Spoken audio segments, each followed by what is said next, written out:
Good afternoon. It is Tuesday, April 14th. It is 1:02 p.m. This is the work session of the Board of County Commissioners, Pitkin County, Colorado. I still don't know how to make an Apple phone not do that. First up at 1 p.m. is our Melissa, Joe, Diane, and Rye regarding modernization. In general. The modernization of the airport. All right, are we ready? Please. All right.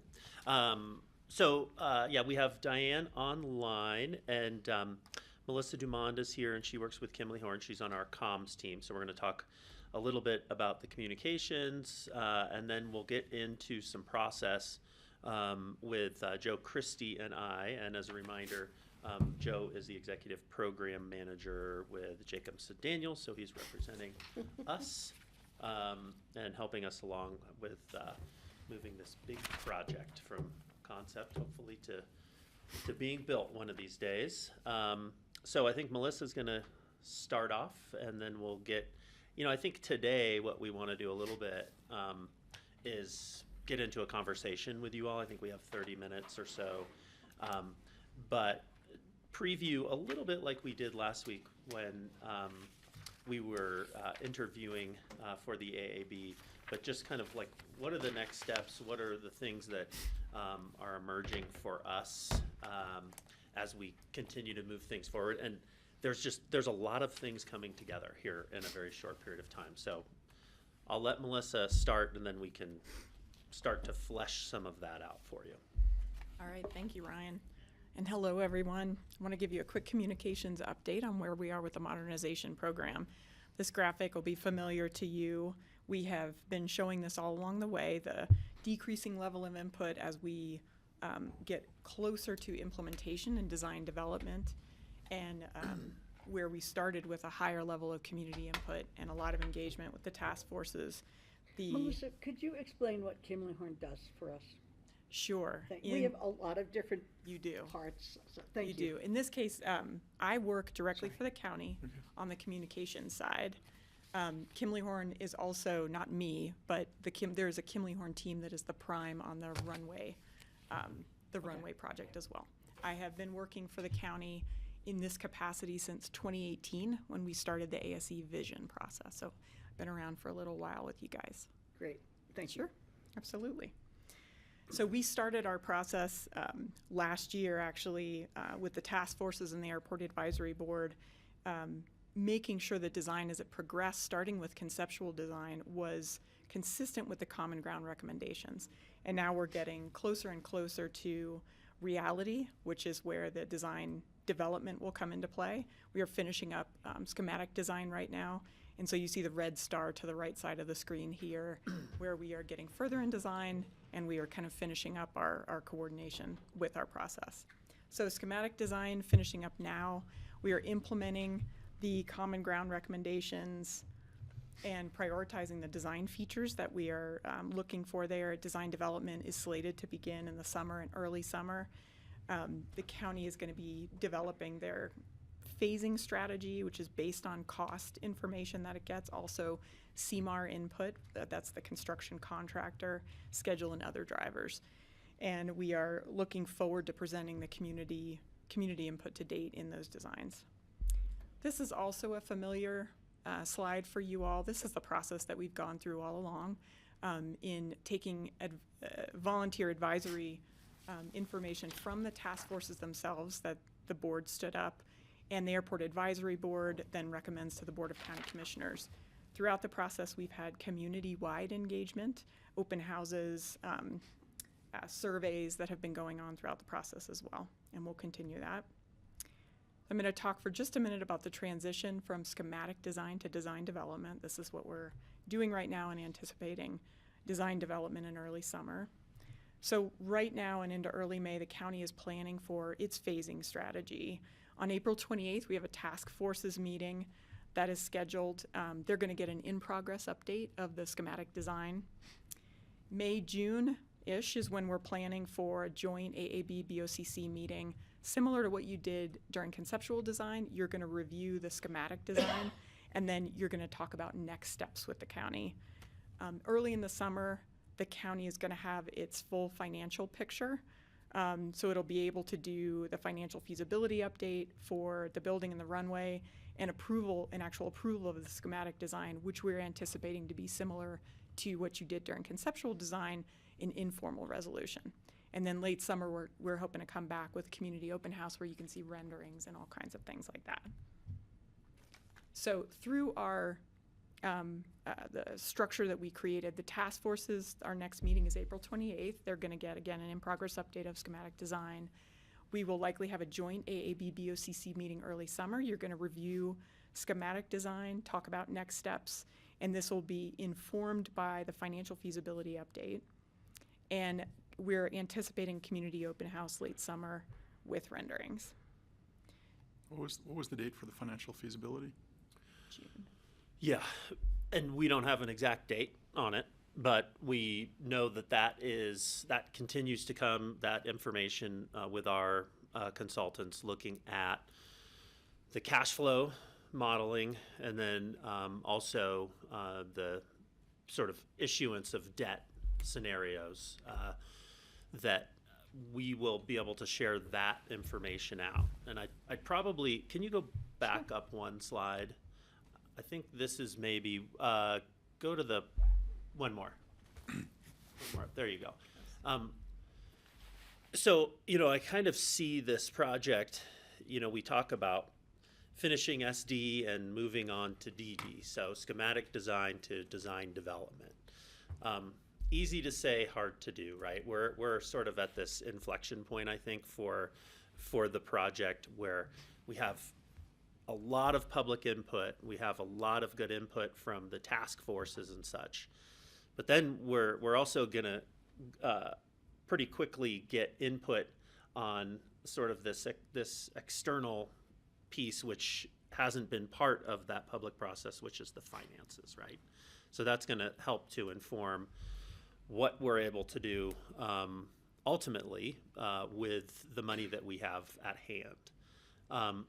I see this next 60 days, maybe a little bit longer, as probably the most important part of this terminal development or design process.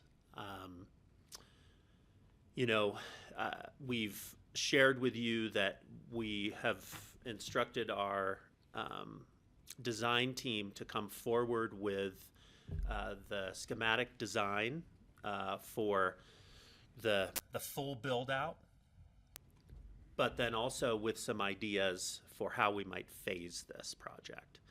We did have an early takeoff for costing for the project that was based on that programming phase, so it was very high level. But that gave us enough information to start thinking about those finances and maybe wanting to be prepared for a conversation with you all and the AAB on, what are some of the trade-offs for moving into design development when we get to that point.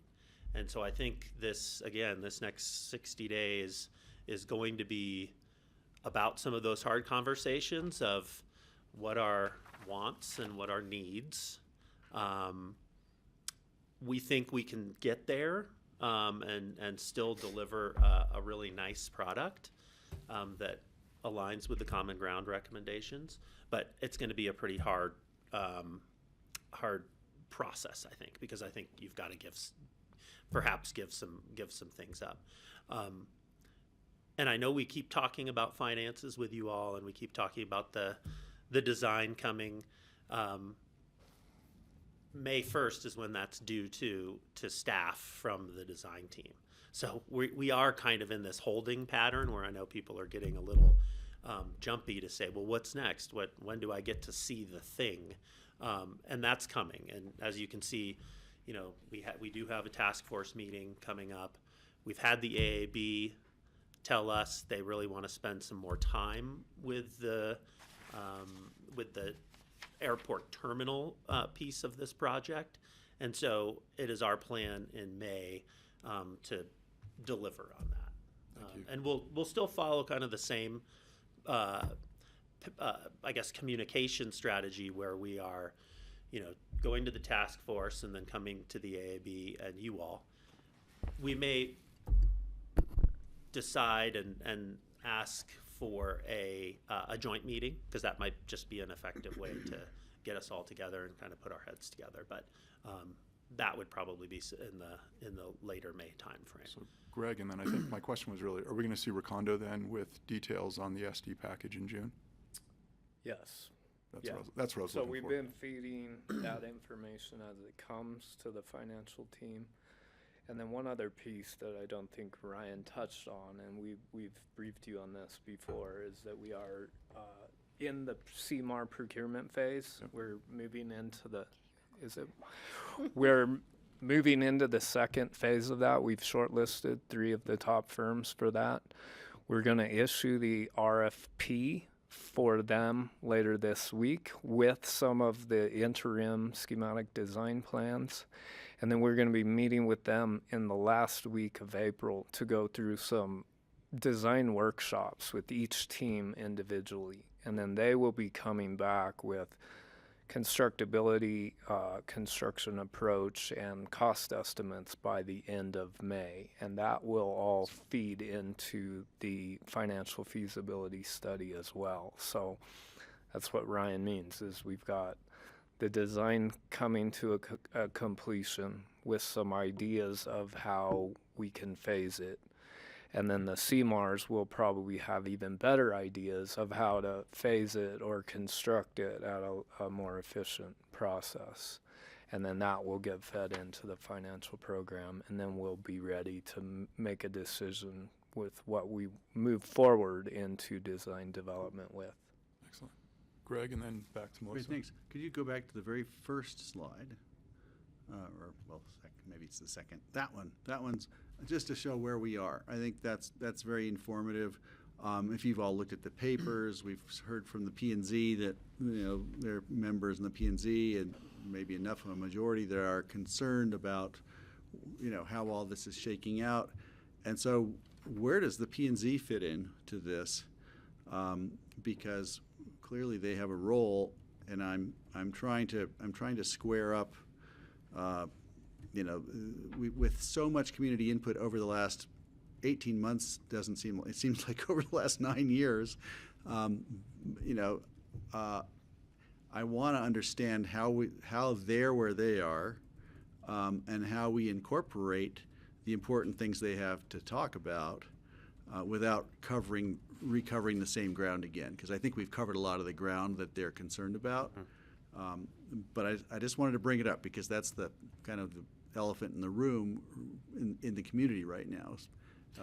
So how do we square that? So you kind of have 2 things happening here. You had all of this community input that came out of the visioning effort, and you had the common ground recommendations. You all, at that time, established the AAB, and then we had task forces that spun out of the AAB to really focus in on details of this design process.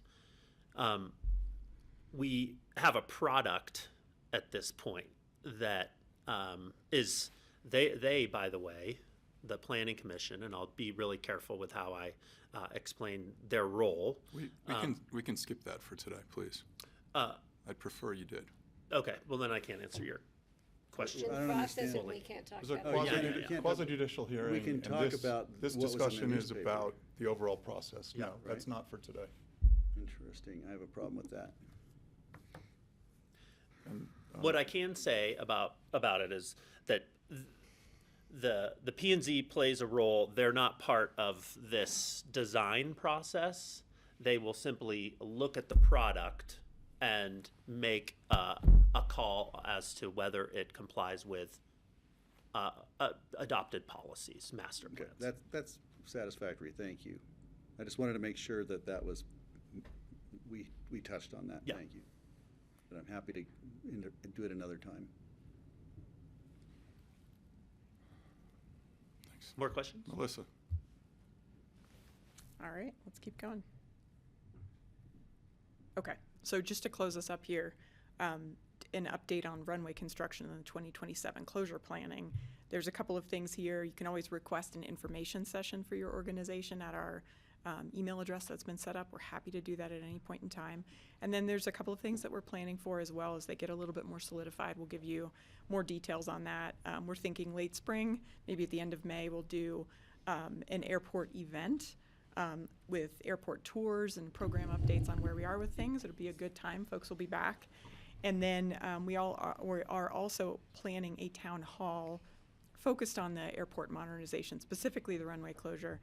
We'll have a panel discussion likely early summer. Okay. And go ahead. Can we make sure that the Aspen Chamber has the ASC info? Absolutely. Yeah, just, they probably do, but I want to make sure because they are really rallying the local businesses to address their concerns and keep them in the loop, which is beneficial to all of us. Yes, absolutely. Thank you. And, And they can send it on to Basalt Chamber and Carbondale Chamber because they are also paying attention. Yep, Be great, exactly. thank you. Coordinating closely with them. And then as usual, let me just show you the ways to get involved. It's a good snapshot to have up there for any members of the public who are listening. And that is all we have today. Kelly, can you move the window so we see that barcode? I don't know if anybody's watching and they try to access it. That's right. If you'd like to sign up for frequent flyer updates, which is our newsletter, feel free to do it the easy way using the barcode. Miguel, I think you're being summoned. Can we slide the screen up just so we can see fully the QR code? The technologists need to scan things. It's an easy way to do it. It's the easy button. That sounds like a Staples ad. Any questions for Joe or Melissa? I have my hand up. Please. I don't know if you can answer this, but maybe I can help. Not answer it, but where I want to go. The terminal grant that we've submitted, have we heard anything back? Nothing yet. And if I can get more info as to, I think I might have it, but remind me or give me who to contact in Washington to just see what the status is. It never hurts to inquire because then it triggers, oh yeah, Pitkin County's looking for some funding. Maybe we should look into that. So I'd be more than happy to make a call if need Okay. be. Thank you. Yeah, thank you. There's one behind you too, if it's closer. Yeah, just angles easier. So I think the message today is we are in a little bit of a hurry up and wait moment. But rest assured, you will get your hands into lots of detail and some good conversation, I think, with the AAB ultimately, and then some hard decision points. But we'll continue to kind of make sure that you're informed as to next steps, and I think there's still reason for us to be optimistic. It's been a good process, and we'll just continue on down the road with May and June being very busy months for airport things. Wrap-up comments, Patty? Real quick, are we still on schedule for starting some work this summer? That's the plan, yes. So the public knows when we start moving dirt, it's preliminary, it's preparatory, and it's something we can do without shutting down the airport, except for we close the airport the 21st? Of 7th, I thought. of The The 23rd. 21st, 23rd. 23rd. 23rd? 23rd of this month through the 21st of May. Okay, I knew there was a 21 in there somewhere. And we do, Joe had mentioned that we're bringing on the CMAR. We'll be doing interviews and workshops for the CMAR associated with the terminal, but the CMAR that's associated with the runway is now engaged. So that was an important step so that we can stay on track with some of the enabling work you just asked So about. the public knows, as CMAR is a construction manager at risk, which means help us get this going. We're not sure where it's going to go just yet. That's correct. That's right. Thank you. Excellent. And we'll be introducing them at the AAB meeting this week, and then we'll be introducing them to you all at the end of the month. Excellent. Great, thank you. Ted, for Joe and Melissa. Just with regard to what Patty was saying about moving construction this summer, is that just with regard to Owl Creek Road, just so the public knows? There's several projects associated with that enabling work. The most visible one is the Owl Creek Road movement. There are some on airport projects, so there is some stockpiling that would occur. There's some drainage work, some minor utility work that's all within the fence. So the one that's most visible will be Owl Creek Road. And this question comes up every single time. The Owl Creek bike path, they would intend to keep that open, so that wouldn't get closed. And then there will be the traffic can also get through. There could be flaggers or lights at times where it's one way, but that'll remain open for people to get through there. We won't have the new entrance, the construction entrance? That would also happen this summer, yeah. Do we meet the CMAR soon? Yes. Okay. Yeah. First, we'll go to the AAB and introduce them, and then they'll come around and we'll introduce them to you all. Look forward to it. Thank you. Jeffrey, and I want to clarify, because I may have misled some members of the public, thinking that we weren't going to be doing anything with Owl Creek.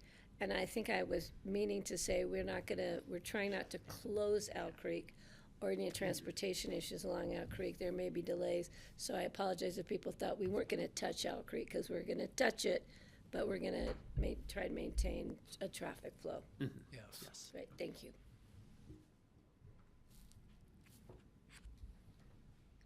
I'm just looking at Charles joining us. Is Charles part of the presentation? No. All right. Had nothing else to do, right? Any wrap-up comments? You want to come visit. Excellent. Thank you for your time. Diane, thank you for your Thanks. time. Talk to you later, Diane. Okay, so meet next time, guys. Thank you. Not scheduled, meet. It's coming. Thank you. Are you Brittany? Me? Yeah, I'm Delia. Delia. Brittany is a coworker. Cool. Where do you want to sit? You sit wherever you want. And I'll play off of that. Here's the presenters. So somebody can elevate me to the presenter role. Patrick.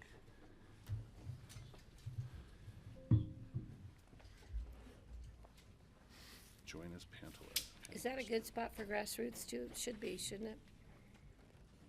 So if you put them in front of those three guys, then the camera can actually see it, and we Part can. of where? So, These three people right here? Oh. so if we can move Kimley Horn, we can. Yeah. Just We want to make directly. sure that, Okay. So Patty's point is. We've been trying to cover up Charles's face for a long time. we just want to make sure we can get on grassroots. Yes, of course. Thank you. Where's the camera? That corner. That is you. That's right. That one is the. Not when she's Boards. moving around to Yeah. catch us.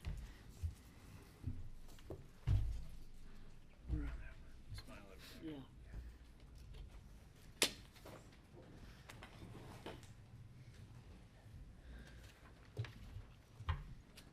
Mr. Warner, the table's yours.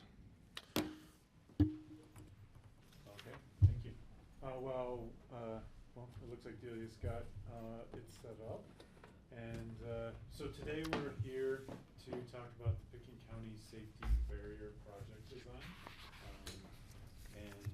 We have with us today both Delia Bolster, did I get that right? Yep. And Patrick Raleigh, who've been helping us out and really putting the design together. We were here a few months back and talked about this project. We got some initial direction when at that time we had two different kind of general concepts to talk about. Oh, it has to go the other way? Yeah. Ah, thank you. You could have yelled at me. And so we talked through that, and then we've worked over the last months to try to refine and try to really take the direction that we received from both the library trustees as well as from the board here, and create something that we think that meets that intent. And so we'll start from there. I do, just before, Patrick's going to dive into all of this in a little bit more detail, but for our new commissioner, to kind of give the why behind this just before we get started there.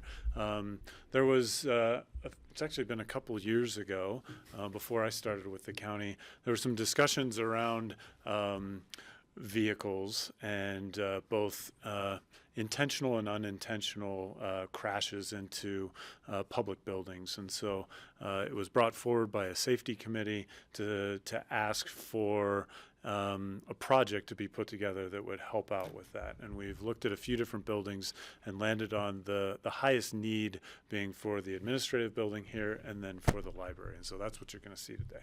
So that's where we're at. Thank you. Yeah. Patrick? Great, thank you. Thanks, Kevin. For the record, Patrick Raleigh Design Planning. I'm here with Delia Bolster. Delia and I have been working on these design iterations. I think we're at a 50% DD level, so not quite fully baked, but getting close. Going back and just kind of refresh everybody's memory, this was the mission statement that the Pickens County Safety Team came up with. So the goal is to enhance safety and protect life and property with thoughtfully designed, site-specific solutions that are minimally invasive and contribute to the community by incorporating elements of art, play, and functional design. So rather than just, somebody asked, why can't we just do some bollards, just stick some bollards into the concrete out there? We saw this as an opportunity to create a place, a moment for in front of these critical buildings, but also couple that with the safety protections that these features have. And so we've looked at, traffic rated features. We looked at features that approach traffic rating but are heavy enough to, stop a car. We also have, considered, maintenance issues and, ADA accessibility, all those good things. So we saw it as an opportunity to create some place for the community. Landscape architecture, surprisingly, does a lot of things. And among those is, safety is an aspect of the creation of these barriers, as an aspect of landscape design. So you can see in front, you can use, seeding, planters, the traditional bollards, other combination thereof to create these safety barriers. And we have kind of instituted all of these aspects based on library board feedback, your feedback, incorporating plants and, making them a little bit more interesting. The basics of barrier design and protection of critical entrances is kind of summarized by the picture on the right. You have the asset, in this case, the admin building and the library building. You have a standoff zone, that is a clear zone that is keeping any threats away from critical entrances or other facilities. And then you have a threat direction. Along with this are other aspects of best management practices of safety barrier creation. You're creating natural surveillance, eyes on the streets. You're creating a place for people to, be and actually inhabit. So it becomes an activated spot. It controls access to the properties in a natural way, funneling people into the entrances that you want them to be using, and also keeping them away from features that you don't want them to be loitering in front of. It also establishes an area. This is identified then as the admin building front porch or the entrance to the library, and hopefully can create a nice amenity for people to enjoy. So here's a figure ground of the library. You can see the directions. Those arrows are threat directions, so you could have a car coming down Bleecker or a car going down Mill Street. And it's important to point out, this is not only malicious activities, but this is also people on a slippery street losing control of their vehicle, mistakenly hitting the gas pedal instead of the brake. And so you can see that those are the directions of threat that are coming at the buildings. We've identified the two critical entrances, the lower emergency access, which is adjacent to the right there is adjacent to the parking garage entrance. That's a critical element that needs to be protected. And then, of course, at the main entrance zone with the alleyway that curls back towards the courthouse. Similarly, on the admin building, you can see obviously the direction of threat is coming down Main Street, State Highway 82. And both directions, both of an eastbound vehicle and a westbound vehicle. And then you can see the elements that we are trying to protect is the main entrance. So we have had several rounds of feedback, starting back with the safety team. They wanted us to, be subtle, not over the top, maybe look at limiting the number of people that are hanging out at these features. You don't want to introduce people into an area that could potentially be a hazard. It was very important that a lot of our features be movable or moved with equipment. So if there needs to be maintenance or snow removal, we can accommodate that. And then of course, maintain the width of the sidewalk. We came to you, I think in December, and you guys provided these additional comments of engineer park benches out of steel or concrete. So, looking at that kind of dual use of a feature that also has a security rating to it. Of course, don't obstruct public spaces, consider the ADA. Consider life between buildings, and that's kind of like creating this front porch. You have the pedestrian area and you're inviting people in, so we want to put on a positive, happy face, for people coming to visit these buildings. Consider existing conditions and features with a preference for natural materials. That was very important. Previous iteration, we looked at using kind of colorful Bauhaus-inspired features, and it was decided that a more natural palette would be better. And then I think, Patty, you said incorporate plants. So we have, of course, loved to try to get plants in whenever we can. So before you go on, Patrick? Yes. You have two conflicting comments there. So under the safety team comments, it's like, we don't want a lot of people here. And then under the BoCC comments, it's, we want life between buildings. And I remember commenting in December that, why wouldn't we want people hanging around? Why wouldn't we? the Exactly, yeah. entrance? It's a nice place to hang around. We have the whole thing here for, and at the library too. So I've never understood that. I think stickiness of. Well, I don't think we want to create a feature that people are hanging out all day long. We don't want chaise loungers out there and sofas for people to spend a inappropriate amount of time. You also don't want to attract people to these areas where you have large gatherings or something. I think that comment was more that we want to keep the flow of people going through here.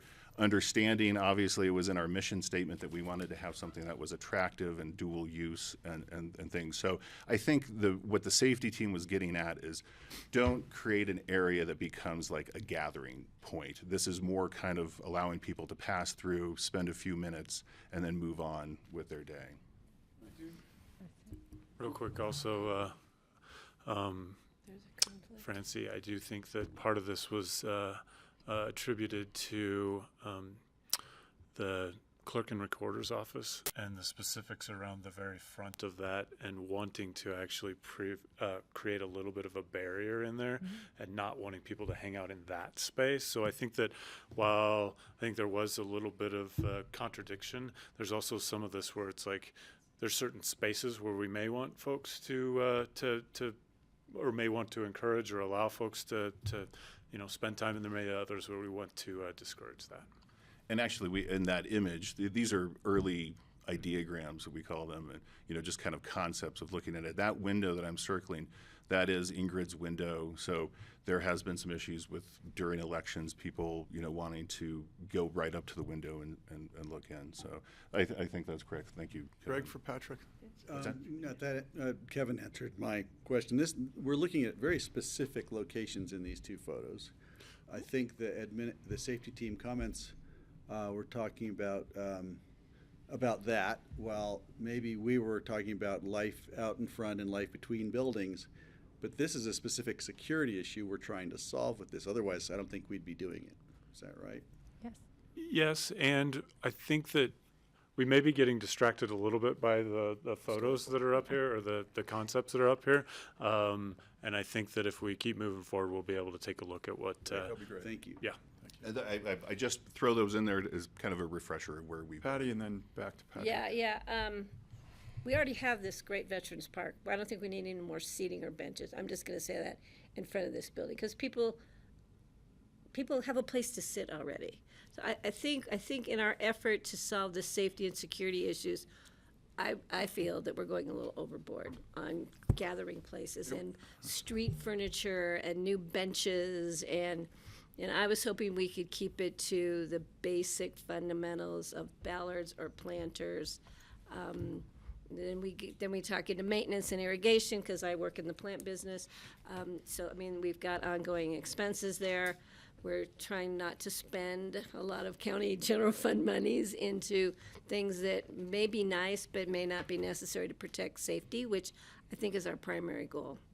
And to doing it so that it's aesthetically not distracting from our beautiful buildings, the library being a beautiful building and this being a beautiful building.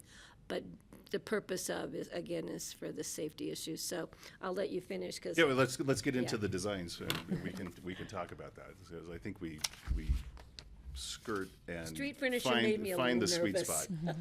It's not street furniture. That's what you call it on your thing. I read it all and circled it. That's the previous iterations. Yeah, that's a and very we're conceptual. Just so you know, it was in my packet. That's what I had to go on. So we also have gone to the library and have reviewed several iterations of the designs, and you can see a couple of those are examples. There's the Bauhaus on the left, and then a more natural, just a very conceptual idea. And we got some good feedback, and there was some reluctance. And again, like you, they wanted to go more towards a natural palette. Jody Grady actually went to the library board, and they provided those comments in round 2 that there was a preference for design and nature. So they wanted an element of design and something that's interesting in front of the library. They wanted to look at sculptural elements made out of natural materials. They were concerned about maintenance, keep the elements low, not having them too tall. That was a trick about maintaining security ratings with the height of various things, so we've carefully considered that. We talked a lot about bike parking in front of the library, obviously, and are concerned about some of the bike racks that are there that have been donated.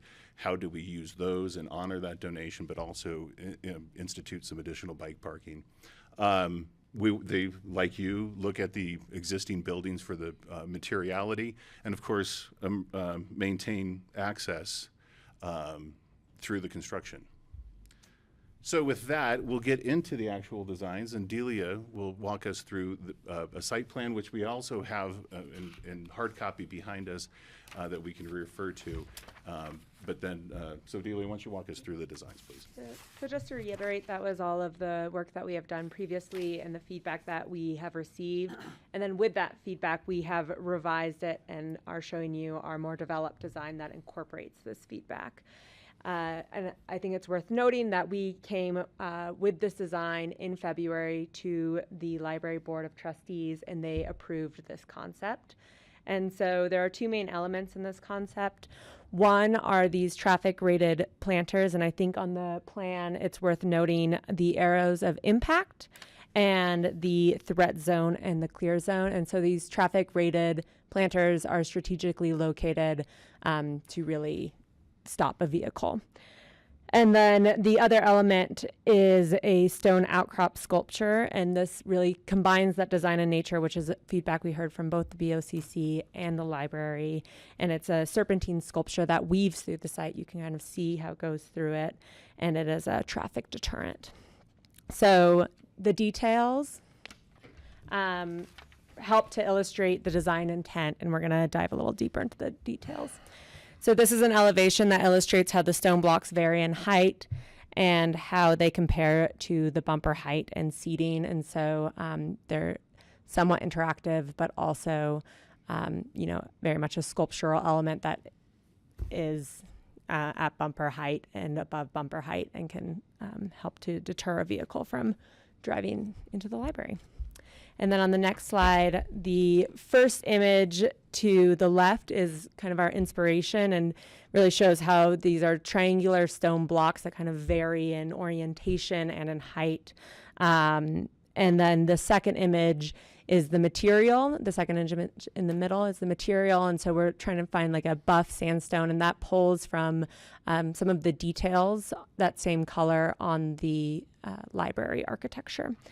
And the last image kind of shows that we were inspired by high alpine rock outcrops is kind of what we're thinking about, how the rocks kind of come out of the landscape and out of the planting. And then also it very much draws on the history of land art that is very important to the city of Aspen.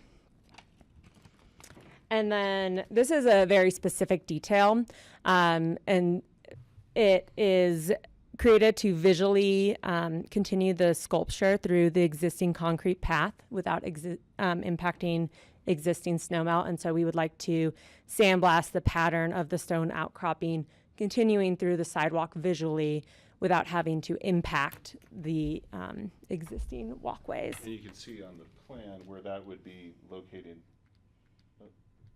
would be where it's critical, where there's snowmelt elements, and that would indicate the continuation of the wall. Mm-hmm.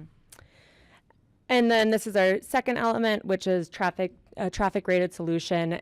These planters, they really use the weight to stop. They're traffic rated. They will stop a vehicle, and they use the weight, but they actually are not bolted. They're not surface mounted. They are not dug into the ground. And so we can put them onto the existing concrete and have a traffic rated solution, and without impacting the existing concrete or the existing snowmelt. And this is a very specific solution. There's steeper slopes at the emergency exit. Those slopes are for drainage. And so we need to not impact that, and we need to create a flat platform for the planters. I think what this detail really illustrates is our commitment to working with existing conditions, which is a really important aspect of this project. And then we were asked to improve the existing bike parking. And so you can see we are proposing bike parking at the entrance, and we also received a specific request to increase the depth of that bike parking so that buggies can and trailers can be parked in that location. And then we are also keeping some bike parking in the corner that Patrick is pointing, or was pointing to. And so improving on the bike parking, which was a specific request we received. And that wraps up the details at the library, and next we will discuss the admin building. So Questions for library before you roll on, sorry. And I have 3 questions. I hope I can remember them because I don't have a pencil. So the biking is going to be right in the front of the bike parking will be right in front of the library? It currently is right now. We're showing it. Yeah, I mean, we're going to all this work to make this look really beautiful, and then we're going to have a bunch of bikes and buggies right there. I don't see that as really compatible. Isn't there a side place where we could park bikes? I mean, cars don't get to park that close, you know? I'm just saying that it seems incompatible to me. It's not like bikes are beautiful. I do. You know, and Greg and then Patty. I mean, in a way they are, but, so that was one question. Another one, who's gonna maintain the planters? I am not going to be here to do that, frankly. Exactly.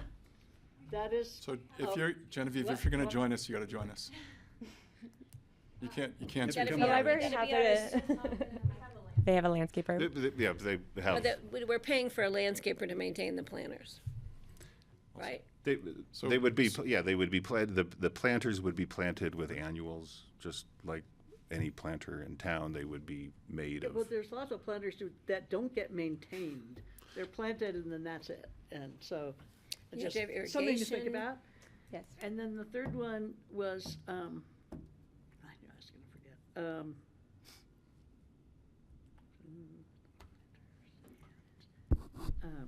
It'll come back. Yeah, go to somebody else. and I'll come back. Greg and then Patty Right, for yeah, Delia. thanks. Yeah,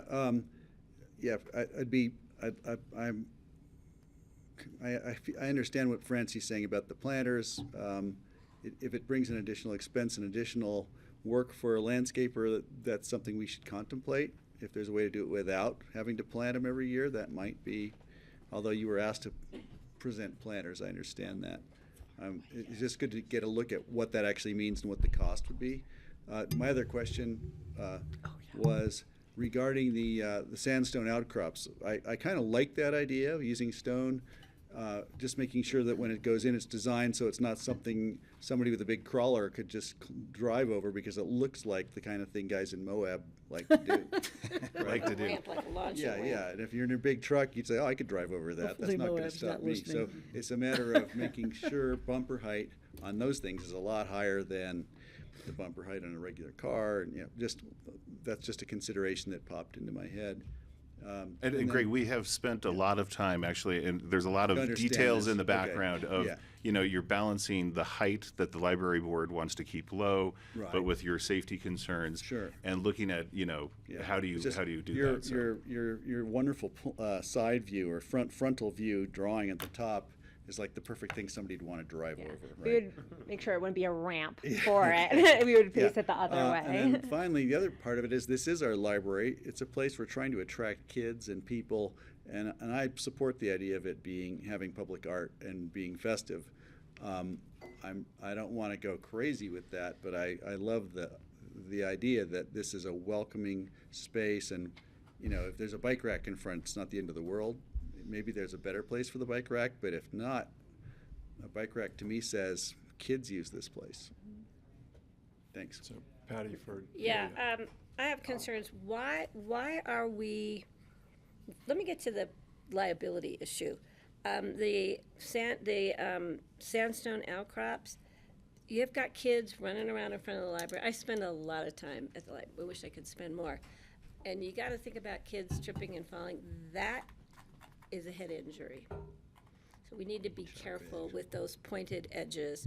I can just see a kid coming out with their arms full of books, tripping and falling. You've got to remember that we have some liability issues doing that. The other thing is, why are we sandblasting a pattern into the existing concrete? Well, the idea is that there's this serpentine wall that goes through the site that kind of is connected. And because of the concerns of the snow melting, that we actually really don't have a great idea of where they're located. You'd have to open this up to find out where the piping is. So rather than do anything that is invasive, we would just indicate that the wall is continuing with a sandblasted square that says this is where the wall would have continued. So it's Because just the a picture you design showed looked technique. like nice, beautiful sandblasted artwork. I'm concerned about freeze and thaw. Freeze and thaw. When you open up concrete, you interfere with its continuity, and then we can get ice. Sure, it's just a very You can still, it minimal. opens it up, so we need to be concerned about that. And we're doing the sandstone pavers across the grass walkway. Yeah, so you can see how it arcs in front. and why is that? Just because it looks nice, but Because is that is also, functional? this is a threat zone. This is where somebody could drive. Right, but we're putting pavers. You can drive over pavers. People put pavers in their, Yeah, parking the lot. idea is that it it's kind of- says sandstone Yeah, pavers. there are some pavers in there. You are correct. So like in this location and these are pavers. The reason is that we really wanted it to look like it's like growing up out of the landscape and then diving back in. And it's really trying to like hold on to that idea of, I mean, you guys have seen the serpentine wall at Me and my husband helped put Oh, that in. nice. And so it's like the idea of it weaving through the landscape and kind of coming in and So coming it's out. more of an aesthetic issue. Yes. So I'm thinking about long-term cost and maintenance. It's really not necessary to put pavers across the grass lawn So for the most part. Okay, that, Francie, and then I want to get back, because I we have have one more have- building to look at. I know, but I have one more question. So we have the pavers, the sand cone outcropping for the liabilities and falls, and I'm still concerned about, we're doing a lot of sandblasting of concrete. And I just think we need to be cautious about what we're doing. And the freeze and thaw concerns are, I think, definite concerns to have. We don't have to go back in and repair every year after they freeze and thaw and crack. So, and the aesthetic thing, and I appreciate Greg's concern one about more. artwork. We have one more building. That's fine. Sorry. Any What, never mind. I'm good, I Any guess. final comments? No, I'm done. Thank you. Francie and then Ted. I love sandblasting. And I'm just wondering if the stones are manufactured or is it real stone? We're looking at that. There's various ways to do it, and depending on the overall height, but the preference would be a natural stone that matches the color, as you can see in that middle picture here, that matches the colors of the existing buildings. Okay. And just one, do we really think a car is going to come driving up that hill and blasting into this building? I mean, That's why we're proposing a deterrence in this location, because there are already existing obstacles such as trees, just the grade itself, and yeah, so that's why it's more of a deterrence in these locations. But unfortunately, it is a threat, and someone could be coming down Mill Street. Again, it's not only malicious; it's a snowy street on Mill Street, which is a steep hill right there, losing control, and you have some means to intercept a vehicle that's wayward. yeah, I get that. It seems really remote to me, but that's not part of your job. So I appreciate what you've got. I hope it's remote. I really do, but we have to plan for the worst. Ted, and then I want to get to the admin building, please. I have personal experience sitting by a window just like this. Unexpectedly, a car came plowing into the bricks, and it didn't make it through, but it was really startling. I'll bet. So I think that's what we're trying to protect here. So it does happen, an accident could happen. Just a few things on the sandstone. I like the idea. I'd like to see it pushed forward. There is a history of using certain sandstone around town. I don't know if that's an option. The peach blow, if that's even available. Exactly. That'd be good just to maintain, because it's a lot different than the gray. I know that's just an example. Yeah, the gray is just an example, and closer is that prairie gold that we have right there, which is, a close approximation Close to the peach. would be good, yeah. And sandstone, being a natural material, it's always varied, so. On bike racks, if we do have them, I park my bike right out in front of Ingrid's door every day here I come in. Just to consider, there's lots of different bikes out there these days, so there's issues with people with 5-inch wheel tires to little narrow road bikes. Old bike racks, if we want to honor the donation or however they got to the library, maybe it's time to modernize because bikes are just different these days. And just one thought on planters, they're beautiful in the summer. When planted, we have a long winter, or we used to have a long winter around here. So if they're going to be empty, depending on the size and what the options are for planting in there, and if more than 6 months of the year they're not going to have plants in them because they're just of a certain size, you can't keep them all year like a tree. I don't know how big we want to do that, but I'd rather see something else myself than empty planters. Delia, the admin building, please. Yes. Sorry, I have to find my notes. Okay, so again, we revised the plans per the comments that we received, and we worked to combine the design and the nature using natural elements, sandstone again. We drew on architecture and the Vets Memorial, and you'll see two main elements, the planters and the sandstone blocks, which we are using in a slightly different way. And I would point out also bike parking located in the tree lawn. We've had some preliminary discussions with CDOT. They don't feel that that's going to be an issue, but that would go to augment some of the bike parking in front of the admin building. So you don't have to park in front of Ingrid's window. What? I didn't understand that at all. I'm sorry. Do you see this where my pointer is right here? Yeah. That's a additional bike parking, bike racks.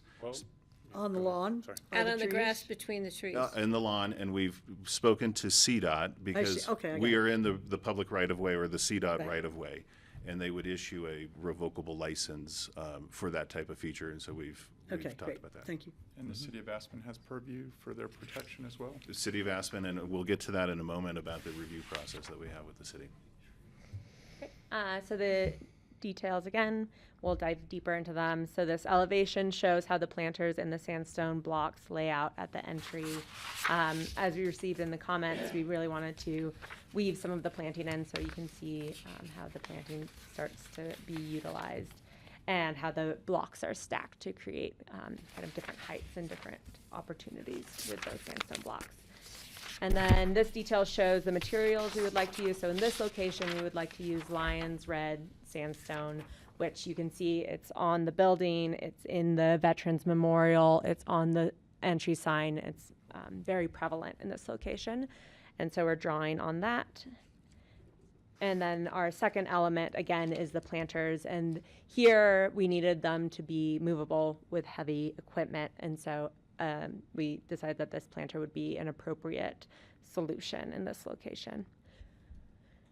We also received a request to cover the existing window well to deter littering. And so this is not, it's important to note that this is not an egress window well. And however, we will include a hatch for maintenance so somebody can go in and clean it out as needed. And so this will be a custom window well that we will be proposing. And Delia, real quick, if I could add, the covering over the window well was also a request from Ingrid with related to concerns about bombs. What's that? Yeah, about some sort of attack being initiated by placing something inside of the window well there, and the intent would be to try to deter that. So An additional intent. and the architects have cleared that it's okay not to have that for egress? It's not an egress window, actually. What about Clearly, light? it's just a light well. Thank you. Well, will the light penetrate these coverings? Yeah, we will work on that in the design to make sure that light is able to come through. It will deflect some of the light. Obviously, we put anything in there, it's going to change that, the light that comes in there to some extent. But we've been talking about that already, about trying to make sure that we're doing the best to meet the intent that was asked, while also ensuring that as much natural light continues to get in there as possible. And I think the point of these images is it's not just a grate, it could be something that It's has, pretty. that could be nice, yeah, that fitting to the building. Wrap-up comments from staff for the applicant?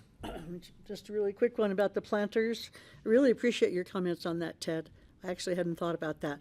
But the planter that they showed looked like it had an evergreen kind of bush thing in it, so that's something to think about when we move forward and make choices, is something that will stay there all winter and be pretty, rather than an empty planter box. Yes, that's a good Patty, for comment. final comments.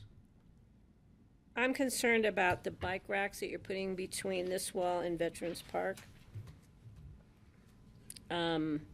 We carefully designed Veterans Park with the input from veterans, because it's kind of a sacred place. And besides that, if you put them here, then there, I'm looking at them all day, whoever's sitting in this seat.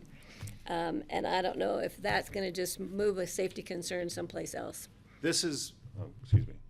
This is, this is an area that when we were ground truthing and walking around and noticing what's happening, it's underneath the covering, so vegetation doesn't grow. It's intended to be a planted area, so we thought maybe that's an opportunity to put additional bike parking. But that's the other main reason why we have proposed bike parking adjacent to the right-of-way, is in lieu of doing something closer. Right. Because I 100%, that was something we've discussed, is the sacredness of that space out there. So. Well, and what else I'm finding is that people tend not to use the bike racks. They tie their bikes up, lock their bikes to the post on the entryway.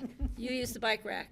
Other people park along the walkway. That's what we were noticing, and that's why we wanted to formalize a solution in that area. I know, because- and I understand that. The problem is we already have bike parking areas, and most of these staff choose to park their bikes underneath the covering and lock them up there. So that's more just a matter of educating staff that, that's a walkway for people. Because some people who are coming into the building ride their bikes up there at a pretty good click. Final And that's a comment from safety Fred. issue. Okay, I know we have a time frame here, but it's kind of frustrating to not be able to finish the sentence, so I will refrain. Thank you. Thank you. I'm one of the guilty who occasionally parks my bike in there, and it's usually during inclement weather, so my bike stays dry. It's a luxury to have a dry place to park your bike. If we're out there on the street, which is be right next to that light post right there, it'll, if it's rainy or wet at all, the bikes will be vulnerable. I guess that's just part of the deal. But there's a reason people park under here, only because it protects their bike. Thanks. Final comment, Delia, Patrick? The last thing that I have to cover, just had to do that, wouldn't it? Is the approval process that we have, that you mentioned. The City of Aspen has I've pre-apped with the city of Aspen. This would be a public project PUD amendment.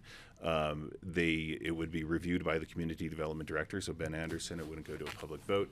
And the quote that I added is, we have very little concern about the review, but we'll likely put some conditions on the features related to height and right-of-way encroachments, specifically responding to your question, Jeff.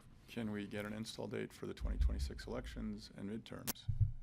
We can move as quickly as you would like us to move. And like I said, we have a 50% DD set that can quickly be ramped up. We have done a lot of work on costing, so we have identified, providers and relative costs, and so we can move forward pretty quickly. And nothing meets FEMA standards that you've described? And what? Nothing meets FEMA standards that you've described today? Nothing meets FEMA Correct. standards.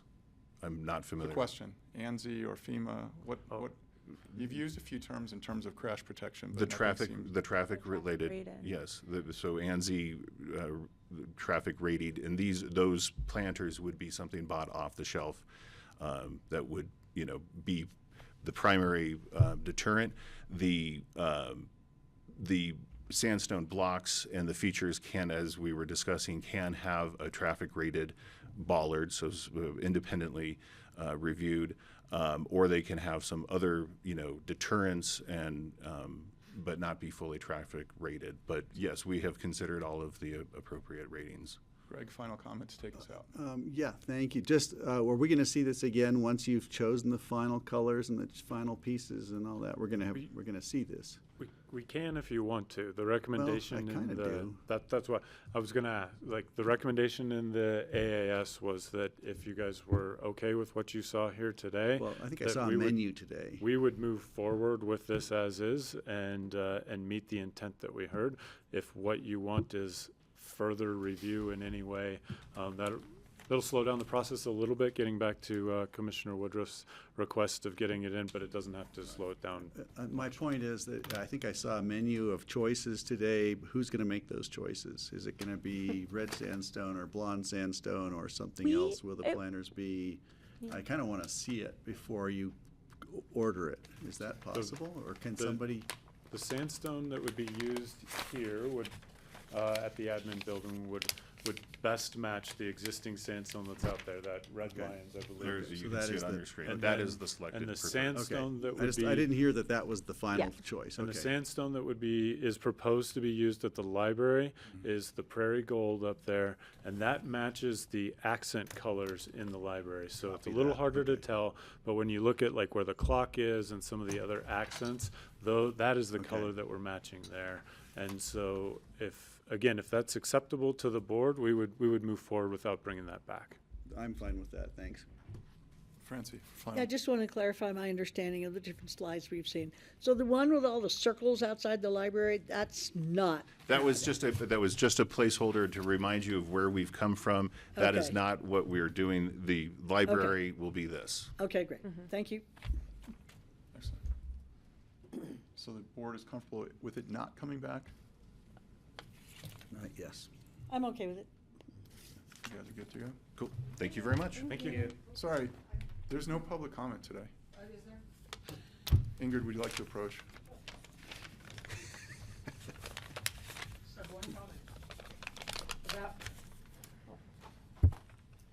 And if you could introduce yourself, Yes. that'd be great. Ingrid Gruder, Clerk and Recorder. I just wanted to make one comment about timing. Please. As of September 19th, the drop box will be open for the general election. So if, hopefully, that's not going to conflict with construction that's not finished. So, Can we make a Dropbox that's sandstone? that's all. That's all I had. Excellent. Thank you. Thank you, Ingrid. Thank you for your time. Thank you for your time. So April and Ashley.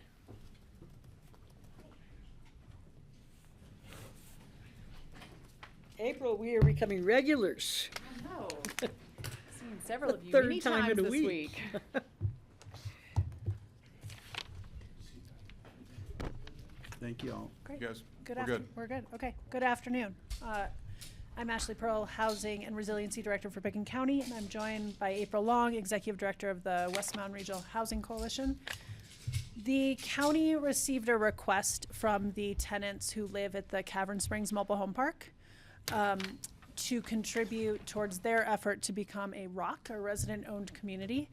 So we asked the board a couple weeks ago if you would want to hear a bit more about this, and you said yes. So April is going to give a little bit of a presentation about the park and the residents and the need and how that funding might come together. Before I turn it over to her, I just wanted to give the board a bit of context. We have a lot of funding requests coming in right now for our housing property tax.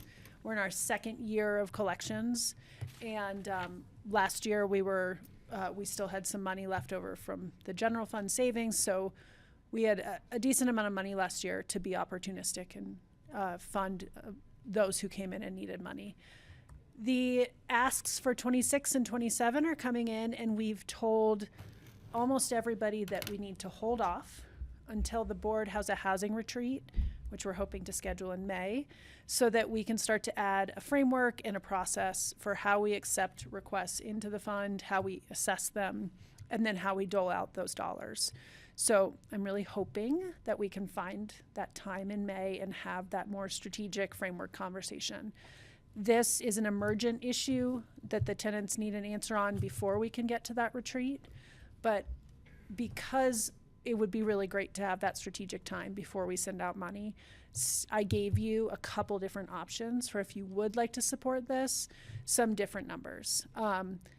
There are, let me double check before I say the thing. Right now, we have $3 million available in our partnership fund for 2026. That's a specific line item in the housing property tax budget. And that same line item in 2027 has $1 million. So between this year and next year, you have a total of $4 million to support partnerships. So I just want you to keep that in mind, because staff certainly kept that in mind when we were giving recommendations. I think it would be great to support this effort. It falls within what we did last year. It's a preservation effort. These are really inexpensive deed restrictions to keep people in our community who are contributing to our community. And I, just from a staff perspective, am trying to be wary of how much we send out the door before we've had the chance to develop a framework and take a strategic look at all the asks that are coming in and assign our pretty limited dollars for the next 2 years. I can barely hear you. You can barely hear me? Just a little more volume. I'll yell. I have to yell just a little bit more. That is all I have to say before I hand it over to April. But we can talk more about that after the presentation. I just wanted you to have that framing. Good? Thank you. Okay. Oh, you need to be upgraded. I got upgraded. Yeah. Oh, I just needed to share. I'm sorry.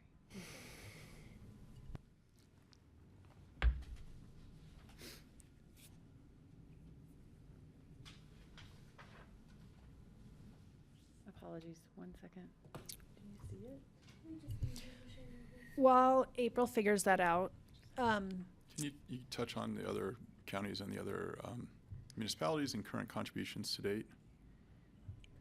yeah, I think April has more up to date on that. I was going to explain why West Mountain's involved, but here she is. She can do that. Hey. Hi, everybody. I'm April Long. I am the Executive Director of the West Mountain Regional Housing Coalition. Just as a quick reminder, our coalition was established in 2022. We are formed by and for these governments and serving the entire region from Aspen to Parachute. So the local governments, including Colorado Mountain College and RAFTA. Our mission is to increase the availability and attainability of affordable housing for our workforce and our communities. And we do that best by leveraging and pooling the resources of all of our communities together. So taking just a second to talk about mobile home parks and why they're such a critical component of our housing system and housing structures. They're often referred to as the only source or the last remaining source of naturally occurring affordable housing because they are extremely deeply affordable and generally serve some of our lowest income earners. They are Unfortunately, there's a trend that they're being sold at really exorbitant prices in our region. When sold, the ground leases that the residents of the parks pay to the owner can increase sometimes 40 to 50%. We're certainly seeing that when other purchases occur across the nation by these private equity investment companies who are buying up and selling mobile home parks. Unfortunately, the residents, when that happens, when their lot leases increase, they don't have very many opportunities. It's difficult to afford them as is. And it's difficult for them to move their homes, even though those are considered mobile homes. It's difficult to move those homes safely due to the age of the home. Additionally, if they had somewhere to move those homes, there's nothing within reach, within commuting reach of their workplace. As you all know, that as you get moved out of affordable housing here, it seems like the next affordable option is further down valley and further down valley. And so we don't have great places for these people or great options for people to move their homes to. Even beyond just what is impacting the residents of these communities, it's also threatening the viability of our workforce. This is destabilizing, it's disruptive to have workforce move, in some cases changing jobs. Certainly threatens our communities for families for generations to come, and we've seen that evidenced in other mobile home parks that we've missed the opportunity on. The one that we're talking about this year is the Cavern Springs Mobile Home Park. I want to back up just a second and talk about why the Housing Coalition was pulled into this conversation. I reminded you of who we are, and you all probably remember that we helped in this same scenario last year with 2 mobile home parks that were for sale in Basalt and Carbondale. This mobile home park is for sale near Glenwood Springs, and the residents have been working on this. They've had a little bit more of time, and I can explain that later, but they have been working hard on becoming organized and working with another nonprofit called Mountain Voices Project to begin to understand how they could become a resident-owned community. The lift is extremely heavy and difficult to do this work to become a resident-owned community, and they really needed some assistance, and our local governments were getting requests and really found that they benefited from the relationship and expertise that the Housing Coalition brought to this situation last year. And so our board, our local governments and our boards asked the coalition to get involved again this year to help coordinate this local government response if we could. Last year, as you all know, I'm the only employee to the Housing Coalition. In order to do this work, I fully dropped every bit of the mission of the coalition and pivoted, as many of your staff did as well, pivoted towards the assistance that we provided to those mobile home parks. This year, the coalition is still moving and expanding and growing, and our board felt it was extremely important not to completely drop all of that progress that we had made and the momentum that we have in meeting the other unmet housing needs that we have in our community. And so the board gave clear direction that we would assist in this particular mobile home park, but not drop the rest of our work. And so we have been added some capacity thanks to Snowmass Village as contributing a staff person to help add our capacity. And we also limit our involvement in this mobile home park purchase to just coordinating the local government effort, holding and maintaining the deed restriction, doing the legal transactional work throughout the real estate purchase that we gained a lot of experience with last year. Mountain Voices Project will continue to work with the residents and be a liaison to the residents and help in organizing them, and we'll do the private donor fundraising part of this effort. So I just wanted to make sure that you all know that there's a little bit of a separation of the work that the coalition is doing this year. And I'm happy to come back to that. Talking about Cavern Springs specifically, it's located near Glenwood Springs in unincorporated Garfield County. It's between, if you're familiar with the Habitat Restore and the river. So it's also adjacent to the property that's been in the news a lot lately. The Harvest development is adjacent to this mobile home park. There's 98 lots within the park, about 300 residents. It has a $23 million purchase price. The residents are aiming for a $24 million acquisition price. That includes some estimated capital improvements, capital reserves, and operating reserves that are important for resident-owned communities to have from the beginning. They have organized under the name the Cypress Mountain Collective, and they're leading their effort to purchase the property. They do intend to bring in Thistle Rock, and Thistle Rock has been part of the conversation so far. Thistle Rock is another nonprofit in the state of Colorado that specializes in helping communities become ROCs, which is resident-owned communities. So in Colorado, there is a law that allows residents of mobile home parks the opportunity to purchase a park for themselves when it is up for sale. This is recent advancements in law in Colorado. And so the seller is required to notify the residents of the notice to sell, and then they have 120 days to make an offer. The seller only has to negotiate that offer in good faith. So it's not a right of first purchase or a right of first refusal. It's simply a requirement to negotiate. If the residents are successful in the offer that they make, then they have 120 days to close. These are really tight timelines for the type of financing and real estate transaction that we're talking about. And the timelines for this particular park require that their offer be made by the beginning of June and that they close by the beginning of October, around the first weeks of those months. So who guides this path to ownership? Again, Thistle Rock is experienced in this, and so I think that this model is really valuable because it helps the residents organize themselves into an association. They've formed a not-for-profit C corporation that's more of the business that manages the park, and that's who the buyer will be on behalf of the residents. Also provides them with technical capacity, leadership development, business development, budgeting, and the Thistle Rock will bring in the lending partner, which is Rock Capital USA. They're a CDFI that specializes in lending money to mobile home park or to resident-owned communities. They're a national CDFI, and they bring in below-market rate loans to these purchases. The other thing that I think is incredible about this model is that then Thistle Rock stays with the mobile home park for the 10 years to ensure the loan repayment, but also ensures that they're more successful as a resident-owned community. So though they do have a connection to a local lender, as we experienced last year, the residents cannot pay back a loan for $23 million without exceeding what is affordable lot rent rates for them. So you can see in this graph here, if they simply received a low interest loan, and no subsidy amount, we would anticipate that their resulting lot rent for a $24 million loan would exceed $2,200 a month. Will you hide? Will you press hide? Oh, so sorry. that they can see the bottom of that. Yeah, there we go. Thank you, sorry.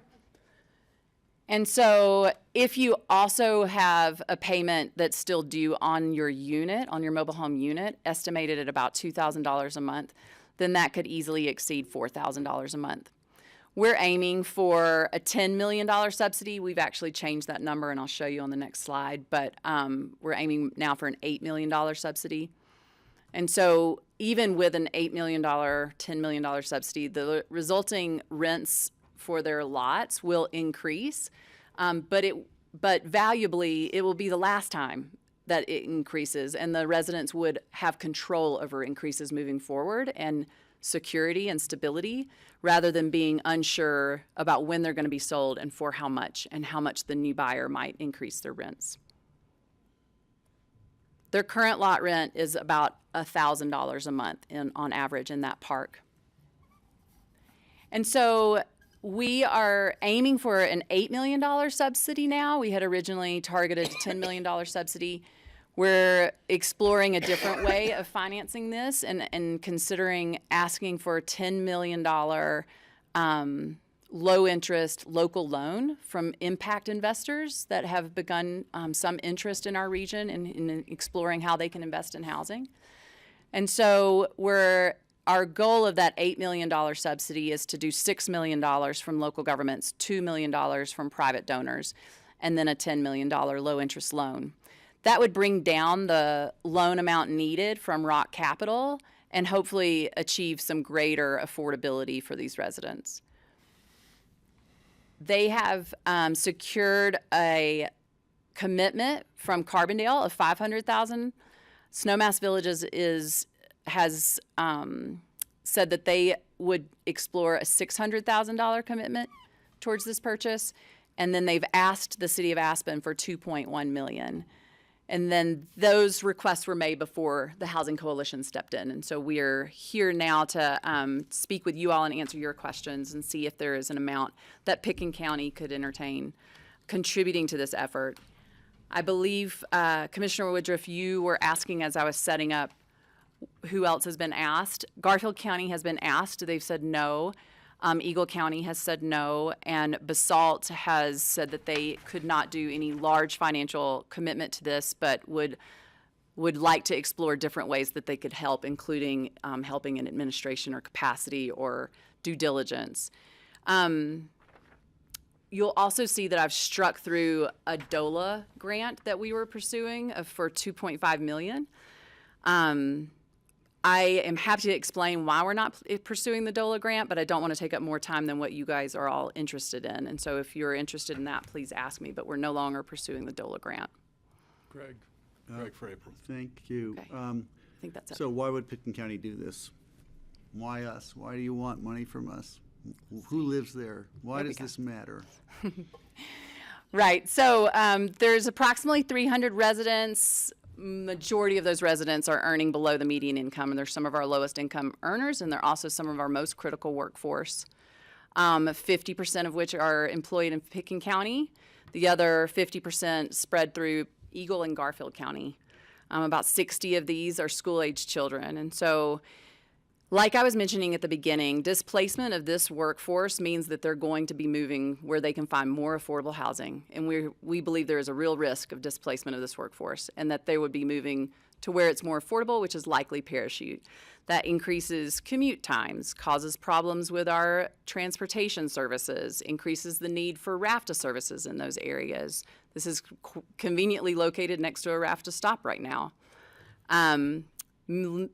Are missing 60 children out of a declining enrollment in our schools. Our schools are already in declining enrollment situations.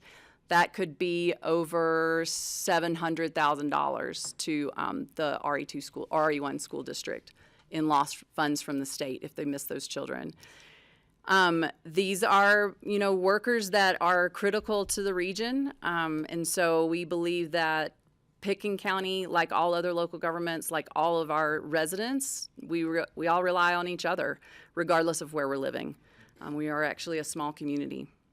Can I follow up? Please, and then I'm going to ask after Greg. I know there's one RAFTA employee living there. You're before me. And you presented, two RAFTA employees live there. And you presented to RAFTA, so I caught a bit of a preview on this. Do we have an idea of how any Pitkin County employees of our, just wondering, I'm trying to figure out how to make it closer to home. I don't have that number off the top of my head, but I can review the data and let you know. Got it, thank you. Francie, then I'll follow up. So I think there are 36 more mobile home parks in Garfield. And I'm wondering if this is going to be a trend, especially if they see a lot of government money coming and then they get to own it instead of living in limbo. And so are you realistically expecting more mobile home parks to come forward like this? I mean, we have that same concern, just like you, and all of our governments have asked that same question of the Housing Coalition. We believe that there isn't another organization that is looking into how to assist this number of affordable housing units that we have. And so we have a proposal before our board coming up in the next few months to look at this becoming an additional mission, additional piece of the work of the Housing Coalition to investigate what else is at risk, how many other mobile home parks, what are some viable options for protection, and then how do we put steps in place that are more proactive and helpful in response rather than this reactive, exactly what you're talking about, like stepping in and trying to quickly pull money together is not a sustainable approach to preservation of affordable housing in mobile home parks. And so we're also entertaining the idea of how does the Housing Coalition take on the responsibility of better positioning this whole region to respond to that. I don't know that the answer is, I don't know what the answers are going to be, but I imagine that we would be bringing a report that says you can do this low cost option for preserving mobile home parks, and this, maybe you need to have this kind of fund to help respond or to be more proactive in assisting these mobile home parks. It was really Perry Will's question. It was Perry Will's, but I didn't get to answer that in public comment that day. But yeah, we agree there needs to be a better plan. But there isn't an organization that does that, and so we're looking at our organization doing that. And with that in mind, I was thinking about the sustainability of Pickens County funds, and if we are going to be asked year over year for this. That is, and last year when we contributed $3.25 million to the Mountain Valley and Aspen Basalt Mobile Home Parks, we did that because we were trying to encourage others to give as much as they could. So we set a really high bar with our $3 million, and we were really thankful that other governments matched that. This year, I did put in as one of your potential options, if you're considering funding this, a more specific kind of equation of taking the amount that we paid in 2025 per unit, which was $23,000 per unit for those other two parks we did, and then multiplying that by 50% of the tenants. So essentially paying per unit of where somebody who works in Pickens County lives would just be like, I just wanted to toss out another way of considering if we are setting precedent for how we calculate our contribution. You could think of it as tied to employment. Go wherever you want with that. It is just something on my mind of like, we don't currently have a way of calculating what we would contribute to these. Yeah. So that was one way of thinking about it. Yeah, so that's one way of justifying it. Can we apply our interest in the other two and possibly this one towards our requirement to increase our housing in proposition, resolution, whatever the heck it is, 123? That's a great question that I want to look further into. Yeah. Yeah, I'd like to answer for that. Yeah, for sure.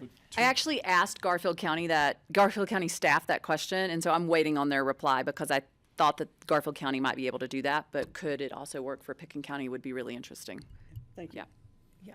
So a couple questions. One on the financial side. So you mentioned what we have in terms of $26 and $27. Is there a way to float a loan, if you will, to the housing fund so that we could increase our participation potentially in 26? And you don't need to answer today, but is there another way financially this board could step up given the constraints that we face within the existing housing tax? So it's really when that money will be available relative to this overall purchase. And then I think really to going back to Francie's question, that it was really around, are we going to get 10 more or 20 more? And I thought the City of Aspen's memo did a good job at answering Aspen to Glenwood, so at least the board should have that answer. Our purview might be wider, but what we've seen so far has generally been in our valley. So even the Aspen answer, I think, would help the board at this point. Yeah, so if you haven't read it, when the City of Aspen staff presented to their city council a couple weeks ago on the same topic, the staff did a quick kind of analysis of how many parks are remaining. They only said Aspen to Glenwood. They had a hard stop at Glenwood. And they also said parks under... I think it was greater than 50 units Yeah. is what the Thistle Rock and Rock USA would consider becoming resident-owned communities, and they would invest in, and there were only 3 of those. There were only 3 of those. That was certainly... Three more. 3 more. There were 3 more. That was certainly that's the approach the city took. If we were to do that same analysis for the county, I would be curious if we actually stop at Glenwood, given that we know a lot of our workforce lives beyond Glenwood. That is a little bit of an arbitrary line for our workforce.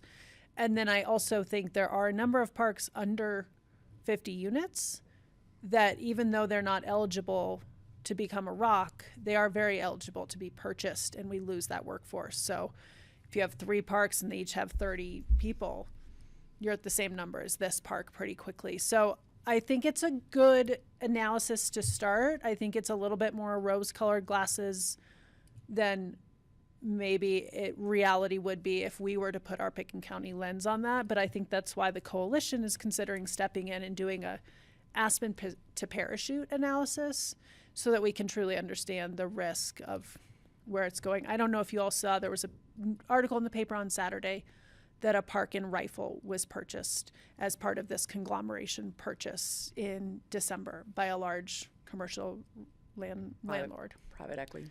Yeah. Wrap-up questions. Anything else you need from the board today? Again, I think one of the questions in front of you is, from a financial standpoint, what could the housing fund afford in '26? Is there a third party that we could team up with and potentially provide additional funding in '26? And again, I don't know if I'm speaking for the board, I'm just speaking out loud, given, future revenue or future income tax, facing us in 2027. So. Yeah. I do know that tenants are looking, they have until June 1st to be able to put in an offer. So one proposal for this board to consider would be that if you are interested in contributing something, maybe Pickens County puts up a smaller amount initially, and then if we do actually get our housing retreat in May, there's a possibility we could come in before the June 1 deadline with a bit more. So, I think there's a couple ways you could stack it right now. Commissioner Woodruff, I'm not entirely sure where you're going with this, leveraging and loaning, so maybe I can talk offline with you. So for example, in other funds, we have the ability to bond, so we borrowed from the general and then paid back the general. So it's really, my concern is the need far exceeds what we have in the coffer today, but we have a future coffer. And so we would pay, from that future coffer, we're paying back potentially a larger amount today. But again, the board would have to agree to that, given the limitations of what we're facing today. And that strategy is something that we have a very savvy financing consultant on, looking at how we, since we don't have bonding authority right now in our housing property tax fund, how we can still get something similar to bring bigger dollars to the table. That's not going to be game time ready in 2026, unfortunately. Thank you. Francie? I would really love to try to make this happen. It's the best way to preserve affordable housing, I think. It's certainly the most affordable way per unit, but not per government entity. So let's say we decided to give $1 million, but we need 10 million. There aren't 10 entities like Pickens County. So that seems paltry compared to what's needed, given the resources of Pickens County compared to all the other resources in the valley. Is it realistic to keep going like this? I hear you. We pulled together $16 million last year. Some say that was a miracle. Some say that was laying the groundwork and the foundation for how we do this as a region. No one entity can do it. It is going to take all of us.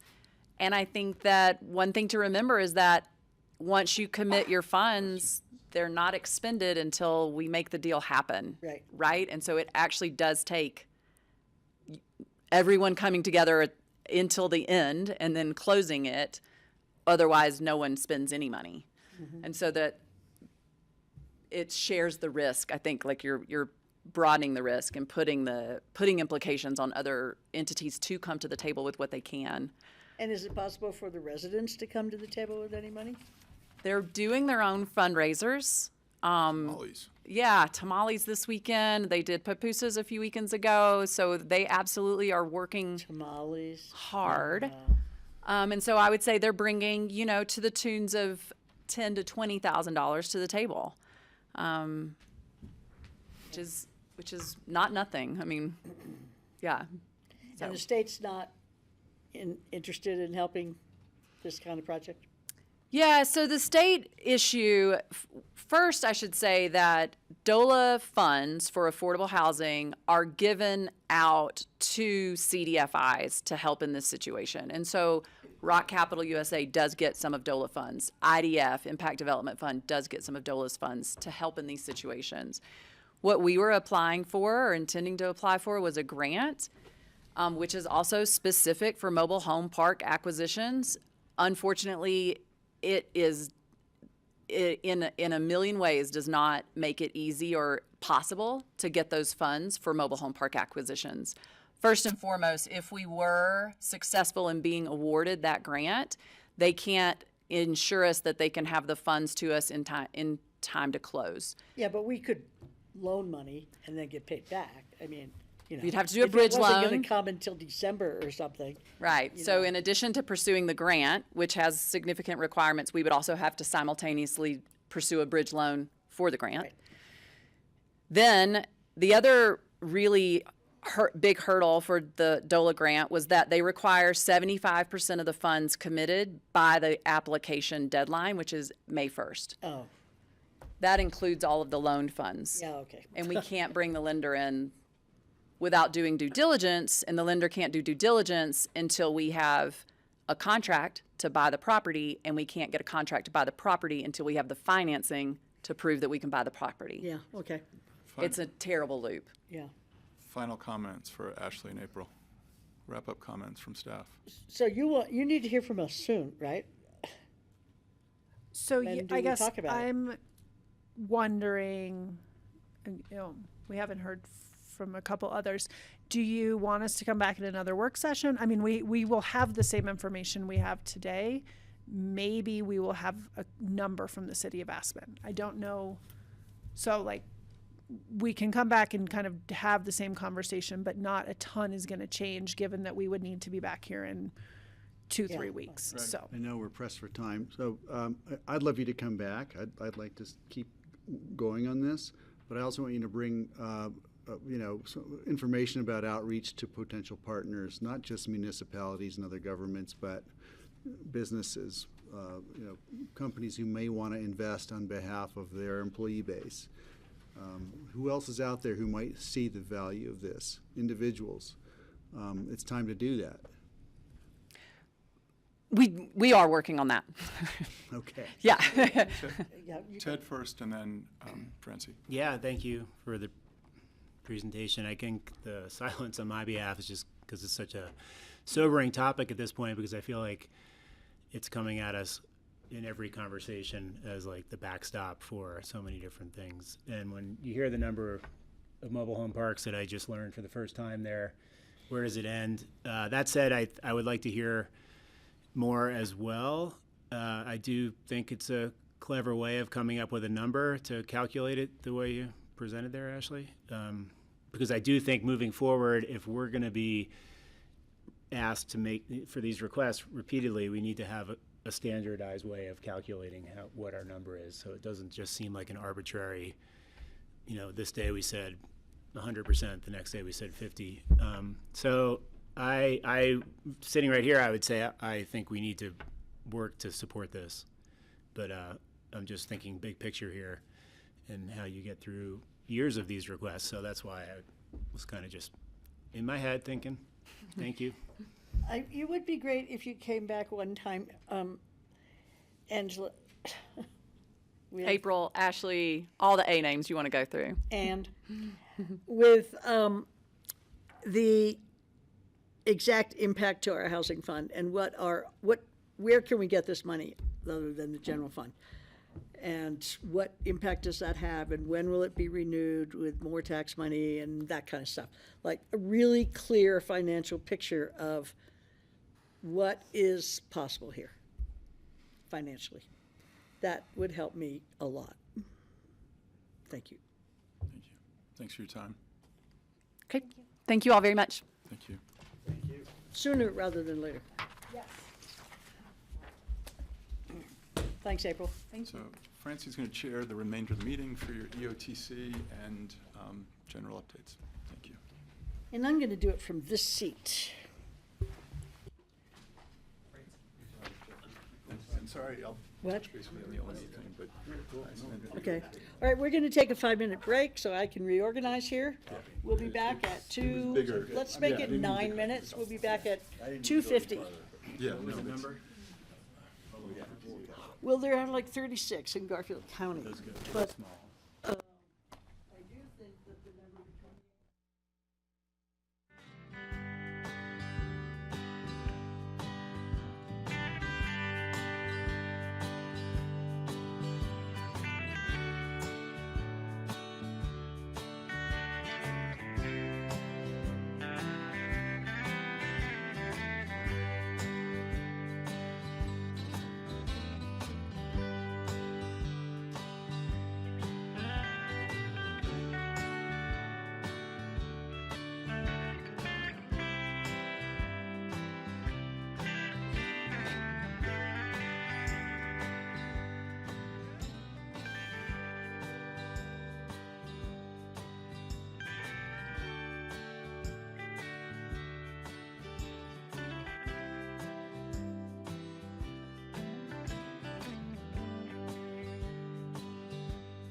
Welcome back to the work session of the Pitkin County Board of County Commissioners on Tuesday, April 14th.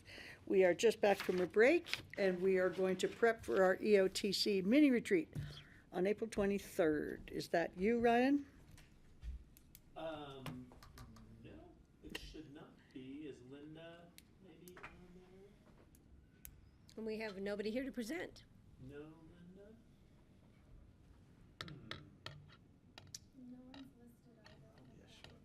Okay. I don't. Yeah, if you would.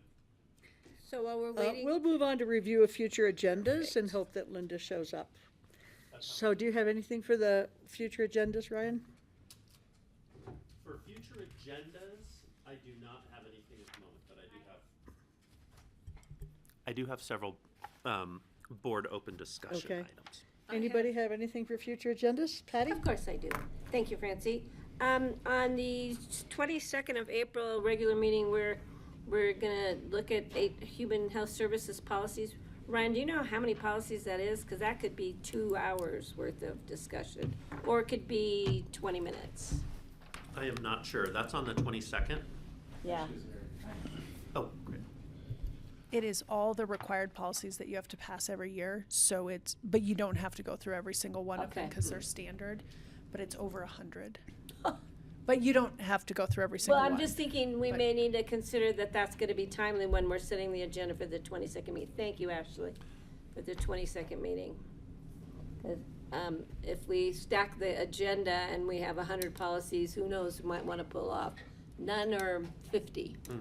Is that the 21st or the 22nd? 22nd, it's a regular meeting. And Greg, are you going to be here? I'll be then? gone. Nope, I'm not here. So neither you nor I will be here. So that's another thing to That'll consider. move We only faster have than- 3 commissioners. Okay, the other thing, Francie, can I keep going? real I was quick? gonna do that in. Just so we know, Like an agenda. Yeah. just so we know, on the 28th work session, that will be Brian Pettit's last meeting. You may want to do something on that meeting. On which day? May 20th. April 28th. He's leaving. 28th, I'm sorry, Yeah. okay. And this is the second time I've made notice. On the 5th of May, it's a Tuesday work session. I will not be here. Needs to be noted. And that's all. Greg, are you missing more meetings than just the 28th of April? Yeah, he's missing the 21st, 22nd. I don't think he was on there for that. He's not. On the 21st, No, he's not on for the 28th. Are you missing the 28th? yes, I am missing the 28th. Greg will not be here I on. did pass all of those dates that you all shared with me at the last meeting along. Yeah, but Greg was unsure of his 21st and 22nd, Well, no, I know I've been, but now you know. Yeah, I And knew the then, too, 28th, he yeah. won't be here either. It's not noted on here. Yes, it is. Not on. 28th. Okay, Oh, yeah, well, you're right. It is. It's on there. Thank you, Francie. But maybe I'm at the 22nd. You're right. Thanks, Francie. That's all I have on future agendas. Thank you very much for your At time. every meeting for the foreseeable future. Great. Thanks. Me too, except for the River District. Can I- Yes. you got Just regarding EOTC future agenda, it got by me, regarding EOTC, even though Linda is not here, I do know that the Transportation Coalition will be presenting, and I have encouraged them to speak and be teed up with staff before they come in and present at EOTC. And so I don't know if you would reach out to them, or, if it's just, it should be more than just Linda, I think. But, it's important that our road and bridge and engineering people involved in these sort of things are teed up with them before they come in and present something, because it never really goes over well if it's a surprise to anyone. What they're Yes. doing is, I think, it's worth listening to and worth contemplating, but I keep telling them, please tee up in advance. And if we can reach out from our end, staff end in particular, I'm looking at you only because you're the boss. We did not have the Transportation Coalition coming to the retreat. Yeah, that's what I was going to say. Yeah, so- EOTC? To the EOTC. EOTC, we're looking at restructuring EOTC. We're not looking at presentations about specific issues. Yeah, so we could bring them on at Maybe the news to them. at the next scheduled meeting. I don't know that they'd had an indication that they were going to be on that or not. I can't thought they did. speak to that. But what I can say is we are going to be talking about the use of the money and sort of what the ballot language said. Just to clarify, I think there's some questions coming from some of the members to understand, can we use the money more flexibly for some of these other things, like what the Transportation Coalition is bringing forward, or other ideas. So we have Rye helping us with that. We will also talk about the structure and ask you all if it's working for you, if you wanted to look into something else similar to what we have for APSHA, or perhaps what we do at RAFTA. So that's another conversation. We have some staff presentation on some of their different ideas that might align with, I guess, what's the term of art? Similar to what the Transportation Coalition explored, not those exact ideas, but some others. And then I think there was one other topic which I can look up here, but I think this is really a brainstorming session for the future of EOTC. Where do you guys see it going? What would you like from staff? So that's kind of why we didn't have like an outside presentation for this particular. Somehow I thought they were presenting, and I just want to make sure that we close that gap before they show up and expecting to be part of it. Yeah, See, they're not on the agenda. Yeah, it's more about restructuring EOTC. Do we have anything else on future agendas? I actually have one more thing. I apologize. I said I didn't. So I did get a request from Amy on here that you had interviewed Allison Richmond, and she had been interested in the Open Space and Trails Board. Apparently she was encouraged maybe to look at the Senior Services Council. And she did go ahead and turn in an application for that. good. So Charlotte was wondering if you would like to see a resolution brought back on 422 Definitely. to appoint her. Yeah, that's a great idea. Okay. Yes, that's We wonderful. don't need to re-interview, we just Right. interviewed her. Yeah. Great And then idea. I do have the housing retreat conversation. I guess I was going to bring that up in board discussion, but That's I right. have some We dates. can do it now. Okay. So I do have some dates for that. Right on cue. We're gonna do it the How many first, roles do you actually have? we're gonna do it the first week of May. Well, no, because we want you there, but that you'll see that there's an option on there. Obviously, there's a lot of people that we're trying to coordinate. So you can see there's a few Thursdays in May to start with. So that was May 14th. If we did May 14th from 1 to 4, Jeffrey and Francie do have a video or an online CC4CA meeting that they would miss. On the 21st, it looks like, Francie, you have a I'm fine to miss that 1 meeting. o'clock. Okay. I don't need that meeting. It's just Okay. a legislative update. That's the day with the most flexibility, probably, because it looks like morning and afternoon could work. The May 20th, we threw that out there. It's not great because we had identified that day as the picnic potentially, so we'd be working around that. So I don't think we want to either eat and then go into a retreat or be rushed on that day, but that could certainly be one reserved. I couldn't do the morning of that day anyway. And, Well, oh, is that right? Okay. I like the being at the same day as the picnic. Well, then you can do it without me, because I'm booked in the Oh, morning. you're not gonna, no, it says from 2 to 5. On No, May but he 20th. said, In the do we afternoon. want, do we want to do it right after the picnic? Up to you guys. There's an want to. APTA meeting at 4 that day, Which day? The 20th. 20th. What's Okay. it for? APTA. That's a board meeting. Well, we Okay. can't do it then. Yeah. Looks like, yeah, that probably won't work. And then there was Wednesday, May 6th, but Patty's going to be out for naked. That's perfect. No, Do you know how many housing retreats I've been No. to? And we No. talk about it, we do can do that nothing either. about I'm the it. chair for the moment. No. So it does sound like Thursday, May 21st probably gives us the most flexibility. And then the 14th is a possibility but you would We miss can that miss, CC4CA. it's just a legislative update. Okay, The 14th is in CC4CA video meeting. that's That's right. just a Zoom legislative update meeting. Oh, I thought you said the water one was. That is also.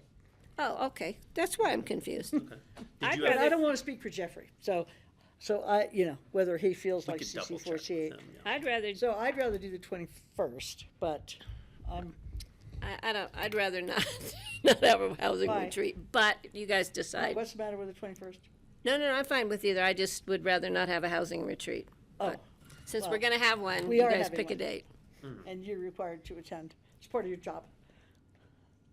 Okay, fine. I thought you'd say fine. Okay, so the 21st I think I'm gonna is be sick preferred. that day. The 14th is our alternate then. And we'll check with Jeffrey on CC4CA. Okay by me. Okay with you, Greg? That Fine, sound pretty good? fine. Okay. Thank you for that. And I do believe we're ready for open discussion, Okay. unless Linda has shown up. Did Linda show up, Michaela? Okay, let's go on to board discussion. Do you have anything? Anybody have I any? do. Yeah, but you go ahead. I have several Yeah, items. we have two letters before us. One is, and Levi, it did an amazing, it's an excellent letter about the Basics Act. It's the transportation, it's an act, it's the one we talked about. We had a template. 175? No, this is federal. Oh, It's federal. It helps to regulate rural funding for rural county municipality roads. And it helps, it's a formula issue, but it's an act that they're gonna try and slide in with the reauthorization of the surface transportation bill. We talked about it last week. He drafted a great letter. We all had a draft copy. I sent it off to Brian Pettit. He said it was a great letter. We're gonna send it on to our congressional delegation. Yeah, did you see the draft letter? It's really well done, and he really tweaked it to be very personalized to Pickett County. So I'd like to ask the board if we can have Jeffrey sign it, and we'll send it to our congressional delegation. I'm gonna send it on to NACO and to Northwest COG for them to disseminate to the membership, because we need to have support. It really benefits rural counties. Fine by me. It was really well done. I'm fine with it. The second letter is the final kind of draft of the conditional support for the land exchange regarding the property on Aspen Mountain. Again, Levi did a great job writing this letter. It brings in very clearly the contingencies that we wanted as far as future development, as far as prioritizing above and beyond any of the projects Pickett County already has been working on with the Forest Service. It's very clear, also states the public benefits in here. The fact that if any future for mining tours up there would have to go through an amendment to the master plan and through permitting by Pickett County. I think the letter, thank you again, Levi, really addresses all of the points of concern for the forest, for community development, for Pickett County open space and trails, and I think for the individual board members' concerns. It's just it's a letter of conditional support. When the legislation is written and proposed by Congressman Hurd, Pickett County will have a chance to review it to make sure that it doesn't breach any of the contingencies we had in our letter of support. I'm not in support. Yes. I was going to say, yeah, I like the letter. I did tell Levi, I thought the very first sentence was superfluous. And I think that I want to just make sure they understand it's conditional from the get-go. It does say that in the RE at the very top, so I think that's clear. If somebody was just to read the first paragraph, they may not catch the actual gist of the entire letter. So I was going to recommend that, that maybe the second sentence just change enough so they read further. That's all. Levi, if that makes any sense to you. Ted? I mean, I think that I like the letter. I think that is a minor edit that can probably be done, and it doesn't really change the substance of the letter. I agree with Yeah. Greg. I think the rest of the, Yeah. but you're right, if someone's just gonna read the first If all they see is the first sentence. passage, then it's gonna be misleading. We need to lead him them into the meat of the letter. Levi, in spite of my objection. So if I'm we happy can to tweak that and concede. get Jeffrey to sign it, we can get it off to the congressional delegation. And to I think we should also send it on to Jen at the Forest Service. I already sent her a draft. Okay, thank you. Levi is Thank you. on it, guys. Did you have anything else for us, Levi? Thank you. Come on up. Thanks, Greg, that's a good comment, thank you. Always. Yes, it's a good letter, though. He's writing, you're writing these great letters. We're keeping a book. You're gonna get an award from one of Greg's. Embarking on a new career here. Coffee table book of advocacy letters. That'd be great. A coffee For table, hire. coffee It's my table book? retirement Oh, I fund. want, 10 I want copies an of autographed that. copy, please. Oh, okay. Only two other items. Rob. Jeffrey testified last week or actually this morning on Senate Bill 92 to get Pickett County added back into the legislation of changing salaries for county electeds.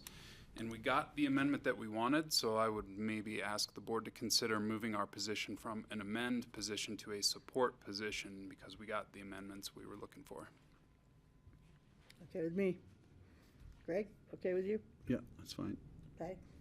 Cool. And lastly, was the increase access to homeowners insurance enterprise. Jeffrey is testifying on his own behalf upstairs right now to that. And this would create a fee of 0.5% on homeowners premiums that is funded by the insurers, so not by the insureds. And it would go into grants to assist homeowners in retrofitting against extreme weather. So up to 25% grants for hail-resistant roofs and weatherproofing of houses that would ultimately lower insurance claims and make Colorado a more affordable state. Sounds good to me. Cool. We supported something really similar last year, and this year it kind of separated into a wildfire side and a hail side, and so this is the hail side. Okay with everybody? Okay. Cool. And thanks, Patty, for covering my other two items. Thanks, Levi. Thank you. Thank you. Thanks. Good job. Kevin, do you have something for us? I do. I went analog on you though, so I do have Want me to pass them out? some pieces of paper here. Some pieces of paper. Is this about Oh, the space? this is, We really need to have Jeffrey in the room for this discussion.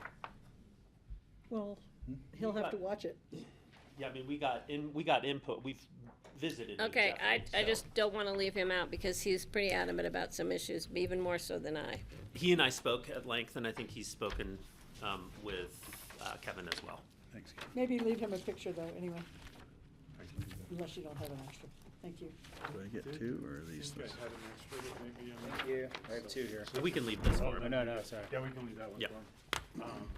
Okay, so as you, my name's Kevin Warner, Construction Assets Manager, and so what you have in front of you is two different sheets. So the one with the pink highlight down at the bottom is the existing administrative suite configuration. And as you'll see towards the left of the sheet, it does not include the layout of the offices that the Board of County Commissioners utilize. It is everything to the right as you enter. And then the second sheet is the sheet that has a little bit of a green highlight at the bottom. That's the reconfiguration that's being proposed.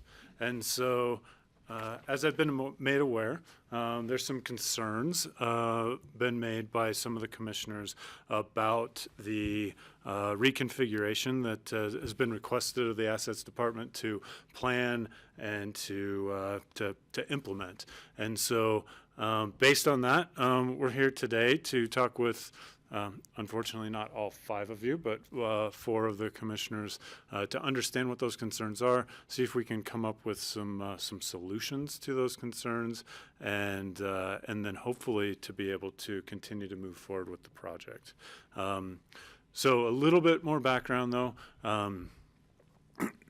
Excuse me.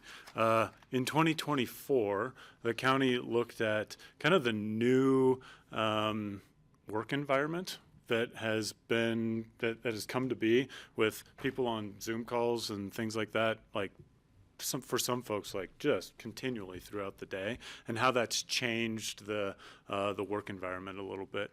And so there's been some asks to make some changes to the configurations within the different suites in the building. And so there's been some changes that just got completed on the finance suite, and then Suite 203 on the second floor is another example of some changes that have been made, and some staff have been moved around based on that. And then this is the third of the requests that started in 2024, and we're just moving forward and continuing to move forward with that process. So I think that it might make the most sense to actually talk about any concerns that folks have with this new layout. And before I go there, though, I will say that the primary intent behind this that I was told was that really what was trying to happen here was to provide more acoustical separation between the employees that work in this space, and so providing walls and doors for most of the offices, but not all of the offices, to be able to allow for more comfortable use and less disruption from one employee talking on their Zoom call while another one's right next to them doing the same thing, and those kinds of unfortunate interactions in kind of the work environment we're in now. So that's the primary intent. And then what you can see here on the green highlighted version of this is the proposed new configuration. It looks like we're adding 13 barbecues.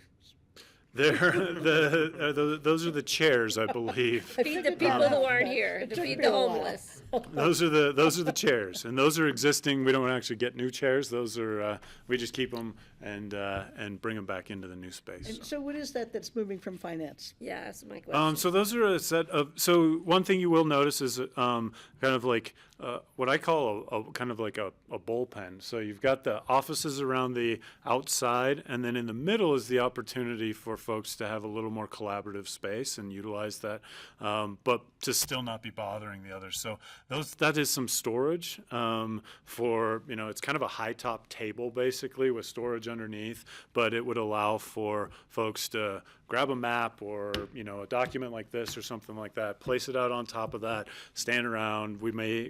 Depending on circulation, we may be able to get some high chairs that would sit in there as well, and to be able to use that space for that collaborative space while still providing the opportunity for others to have the, kind of enclosed space and not be bothering them. And the other moving from finance? Oh, that's also a high top table that would come in here, and then you've got 4 workspaces in there. So the thing that with this document it's trying to show is that we are trying to reutilize a lot of as much furniture as possible for this reconfiguration. There's actually some other things that would be utilized, and then some of the existing will be taken. Like some of the desks we're actually going to take to the new dispatch center. They're going to work in some of the office spaces down there, so we'll be reutilizing those as well. So trying to be as cognizant about. It's the furniture that's moving. Correct. Not the, okay. Partitions will be Finance moving. is not moving up into that. Sorry. No. Correct. Yeah, they're just saying this Okay, I this get it table now. here comes from the I was finance like, suite. wow, we're bringing up finance too? On top of All in everybody. this room? No, sorry. Okay, I get it now. Yep. Thank you. Can you tell me, may I, Francie? Yeah, go ahead. You have existing, you have new and then you have existing. You mean the chairs are existing, but the desks are new? Correct. But the spaces, one is where Andriggers is, the other one is where the copier and the workspace is, right?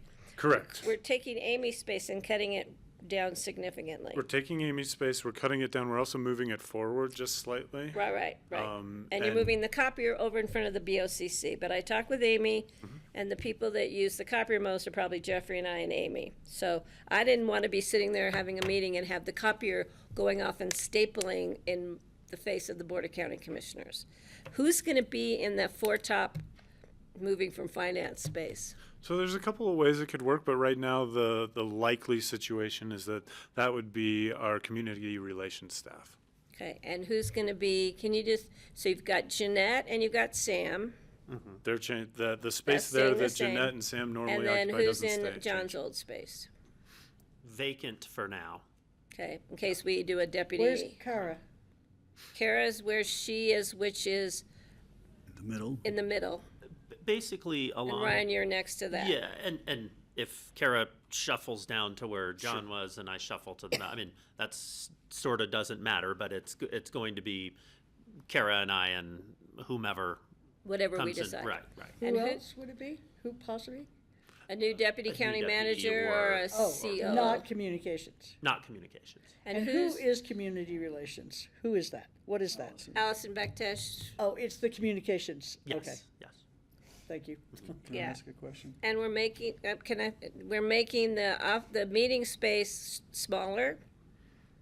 So the Board of County Commissioners, only one staff could actually meet in that office space if we got thrown out of this meeting room again. Now accommodates 8. Correct. Sort of. The one conference room that's within the administrative suite would get slightly smaller. You gain an office out of it, and you gain walls that allow folks to have that more private conversations and other things inside there. You do lose a little bit of space in the conference room. So the new office space between Amy and Ann Driggers, who's going there? That's an open space don't for know? now. Correct. So Me and I have a concern. $90,000 for new furniture. This is a project that's over or close to $250,000. That's a lot of money, and I think it came out of the Newt. That when we were talking, they were talking about how we were going to reconfigure space. We have employees who aren't in the building. And, and we're creating $250,000 new space for people who aren't here. I know when they come in, there's conflicts, but, like Levi does a great job, and he doesn't have a door and a wall, and and he's on Zoom meetings the whole time he's in here. I just am really concerned about what we're doing with that much money when there's not anybody in that space. Well, I don't necessarily agree with you, because when John was in that office and he was in meetings all day, I found it really awkward. Francie, you're rarely in the space. I'm When in I this was space here a lot. and John was here and he was having meetings, I found it really awkward. And for the people around him and for him and for the people with whom he's communicating. So that was my experience on the rare times I was here. And so, and it's not just for furniture, it's for the walls.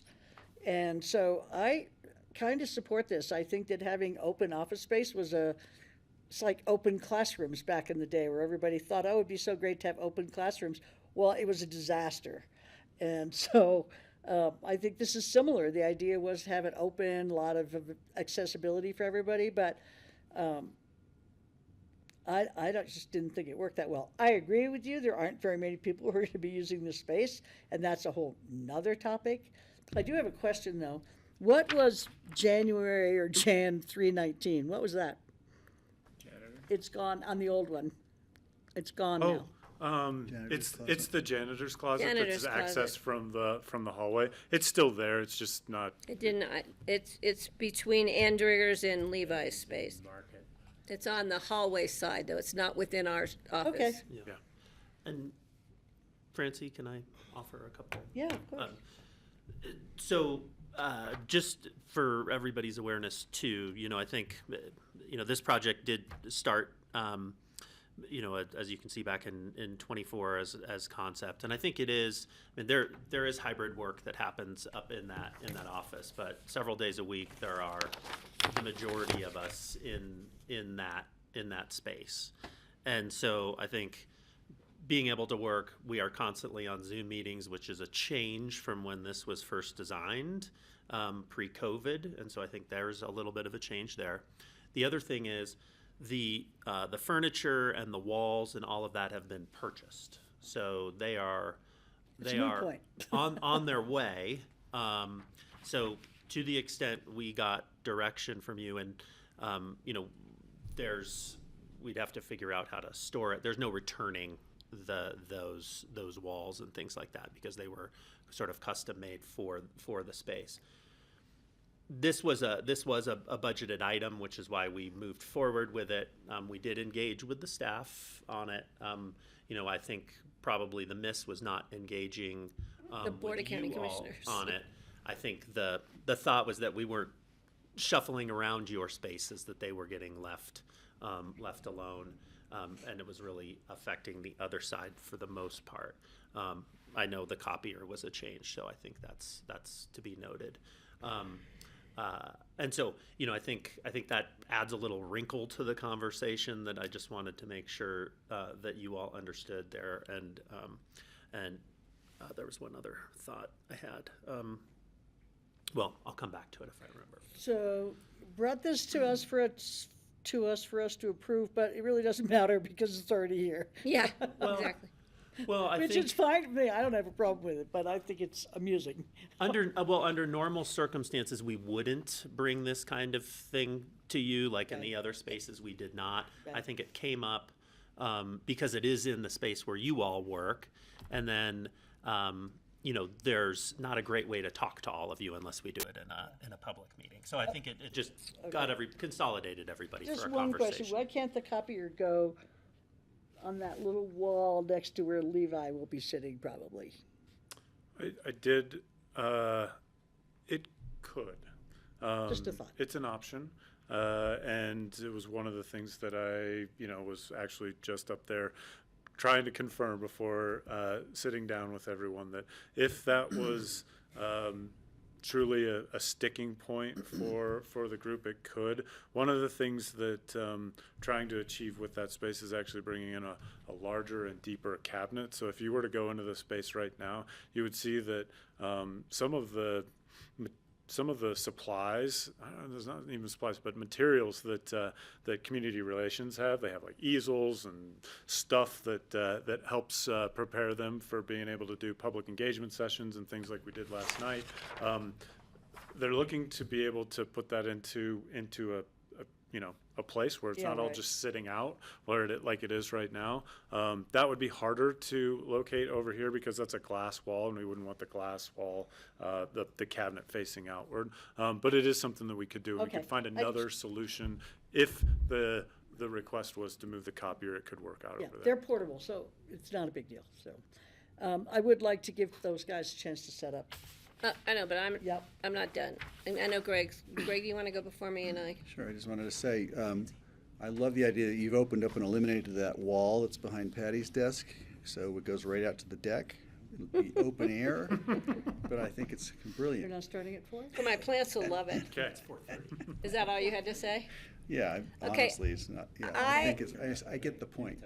Yeah, I just have a hard time. And it's not my position to be in power or my ego. The Board of County Commissioners, you're gonna have to walk by workstations and people are there and there's paper and there's storage goods to get to the offices for the Board of County Commissioners. Granted, a lot of us aren't there, a lot. I am one who's there, as you can tell, a lot. But I just think for us to say, oh, we're in the corner behind the workstation and the copy machine is, come on, guys. But the other thing is, if you could promise me people will be in this new $250,000 office, I could support this. Because I've been asking for over 3 years to get people back in this building, and it's been put off. And it was my understanding they were gonna look at reconfiguring spaces, and then, so the Board of Commissioners kind of got left out of that. So if you could tell me people will actually be in this nice, new, quiet space, I could support it. But I am not hearing that people are gonna be back in the office. I think the hybrid work is still on the table for the foreseeable future. And Right, well, my request, you weren't here, was to have 2 warm bodies in every office in this building 5 days a week. Let each department figure it out. You guys figure out who wants to be off Mondays, who wants to be off Fridays, figure it out. But now we're spending $90,000 in furniture.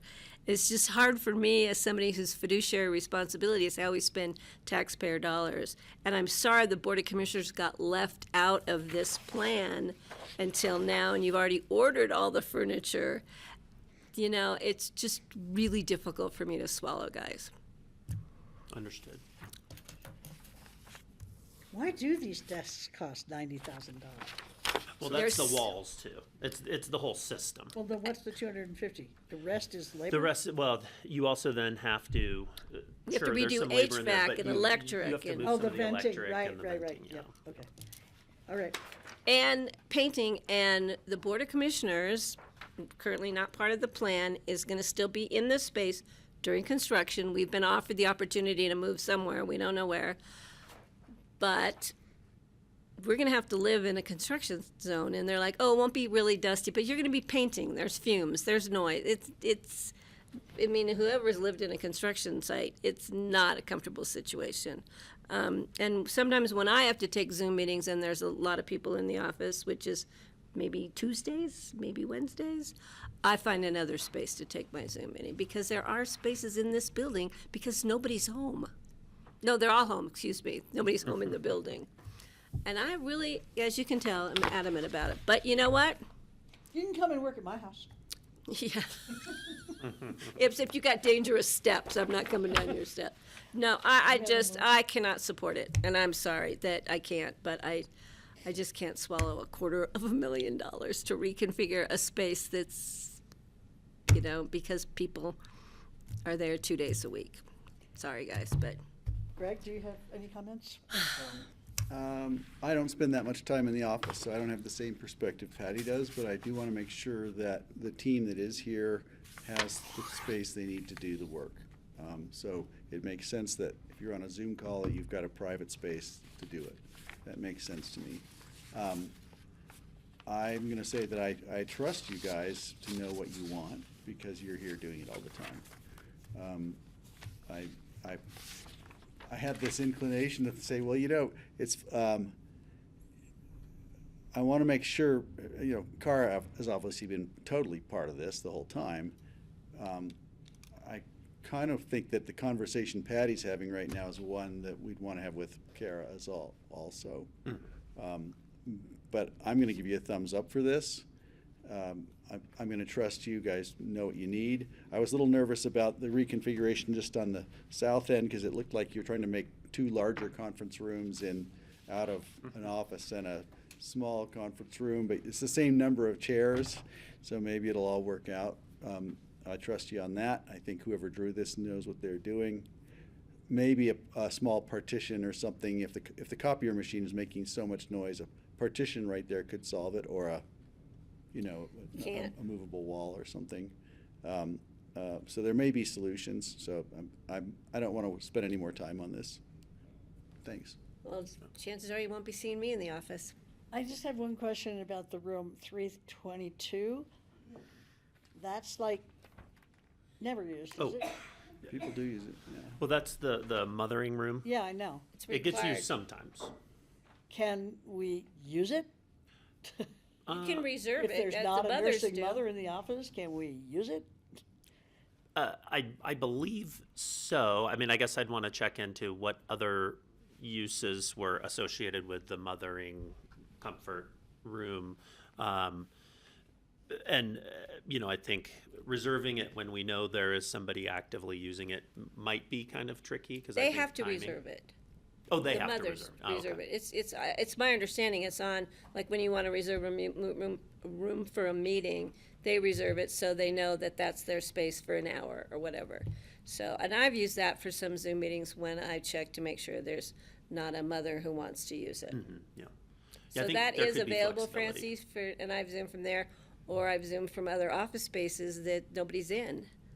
It looks like on this paper it's the biggest space outside of the conference room. It just seems, I mean, I was a nursing mother many times, and that seems like a lot of space for nursing. You can have a party in Just there gonna while say. you're pumping, Yeah. Francie.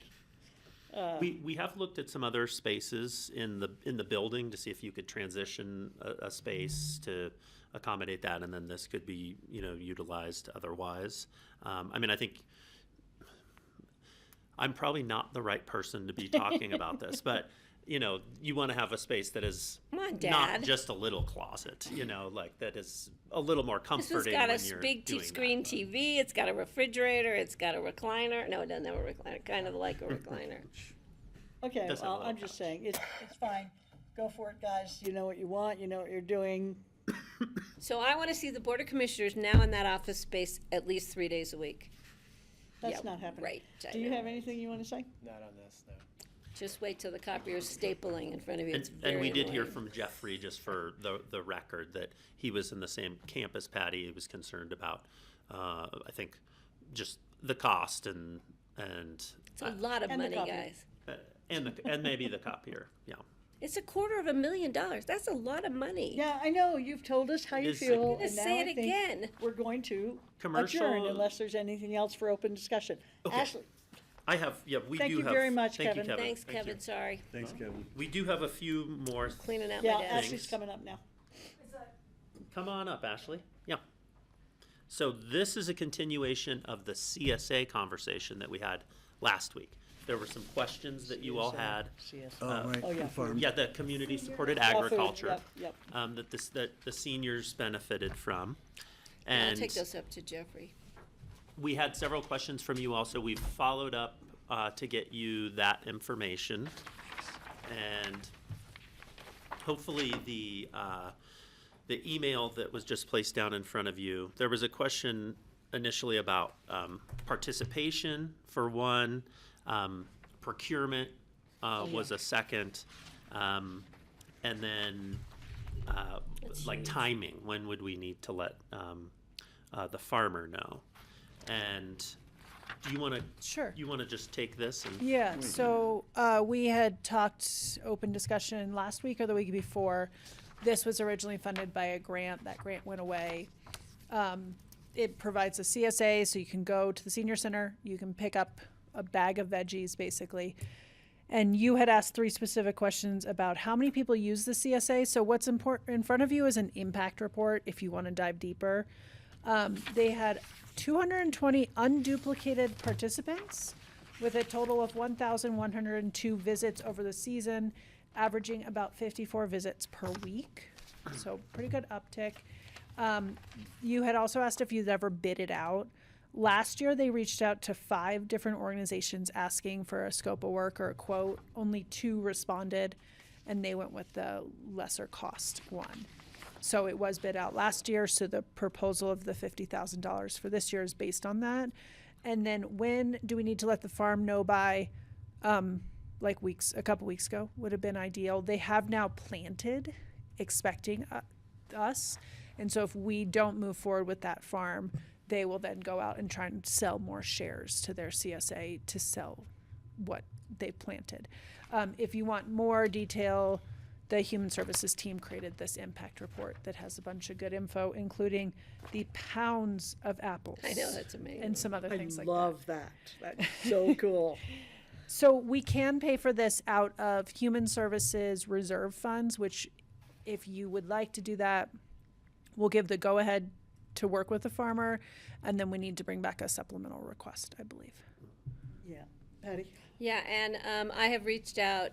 I talked to Tom Cardamone about who to get in touch with in Denver because I'm planning to go to the Museum of Natural History and tie that in with a visit to Sally Clark at the Department of Ag, Federal Department of Ag, to see if I can't get them to restore this funding. That could come back if we are successful, who knows, and repay the Healthy Community Fund, or the Reserve fund. Yeah. Yeah, and if that doesn't work, I'd like to repay it from the discretionary fund so that Human Services can keep that money. And we will revisit bring the it back. discretionary It's just not fund set up at the end yet. of the year. Yeah, that's cool. This is wonderful. Oh my God, this is so great. Thank you so Info much. is I will awesome. tell the staff. And I will keep this info and get more from Chad if I need it Chad's to go out to of Denver. town, but Emily I'm Langford not, can it'll be provide it. sometime in June Okay. I go to Denver. Great. In the conclusion program justification, it says it's valued at a different price than the investment. Is that value just kind of, do you know how they derive that? Is that just what a supermarket cost would be? Yeah, it's like compared to if you went to the market and Right. bought all the stuff. Which Clark's is- or City? Well, Yeah, which that's is a like big factory difference. farms from far away and not supporting Or local, Whole and not Foods. Right. supporting sustainable. No, So organic, that's a premium I think that is worth. not delivered to them at one location. And as far as bidding goes, sometimes these operations can do quite well at a farmer's market and really gouge. And I think that when we have someone lined up who is able to handle the volume and already willing to do it, I think it's important to kind of keep that partner because, yeah, they know they can pull into Aspen and charge, $10 for a zucchini. But this is better to see them kind of supporting the community, in my opinion. And it's also it's a big social thing for those Yeah. folks. It's also our property. Yeah, right. That's a good point, Francie. So they should be paying us more rent, or how does that work? Just I think really cheap rent. I would support moving this one forward. like It's not $650. $250,000, so thank you. A little less. I'll have to share. $500,000. I'm a big supporter of farm programs and CSAs. I believe in them. I believe in the value that the money goes farther and is reinvested in the community. I believe all that. I think we're comparing apples to oranges with this, my biggest concerns were that it wasn't really covering that many people. Last year, they said there were like 21 people took advantage of it, and I thought, ooh, that's pretty small. And then also, it didn't sound to me like they had actually reached out to multiple groups, which they've done that. That checks another one of my boxes. They're almost trying too hard to convince me with this document. What I'm seeing is the produce valued at $32,000, assumingly paid for in Aspen at a market, we're paying $50,000 for, and so then they're trying to justify it with all sorts of really feel-good things, but those are implicit in the value of all other CSAs, and so it seems like they're trying a little bit too hard. And then I just want to make sure they're getting good value for the money that we spend. But I do want to see it move forward. And if this is the best they can do right now, great. Let's keep going. But I hope that, I kind of think that we've lost track of it there, but I still support it. Okay. Sorry. Sign them up. Well, let's be, Great. yeah, let's be careful with the dollars, as we say. Thank you. You will see this at the next supplemental time, which is a couple months off. June or something. Yeah, so you'll see it then, but we'll move forward in the meantime. Thank you. Thank you. Thank you. Appreciate it. Thank you, Ashley. And I'll talk to you You if have I need something more I info. think I did everything I needed to. Thanks, Yeah. thanks, Ryan. Anybody else have open discussion? Nope.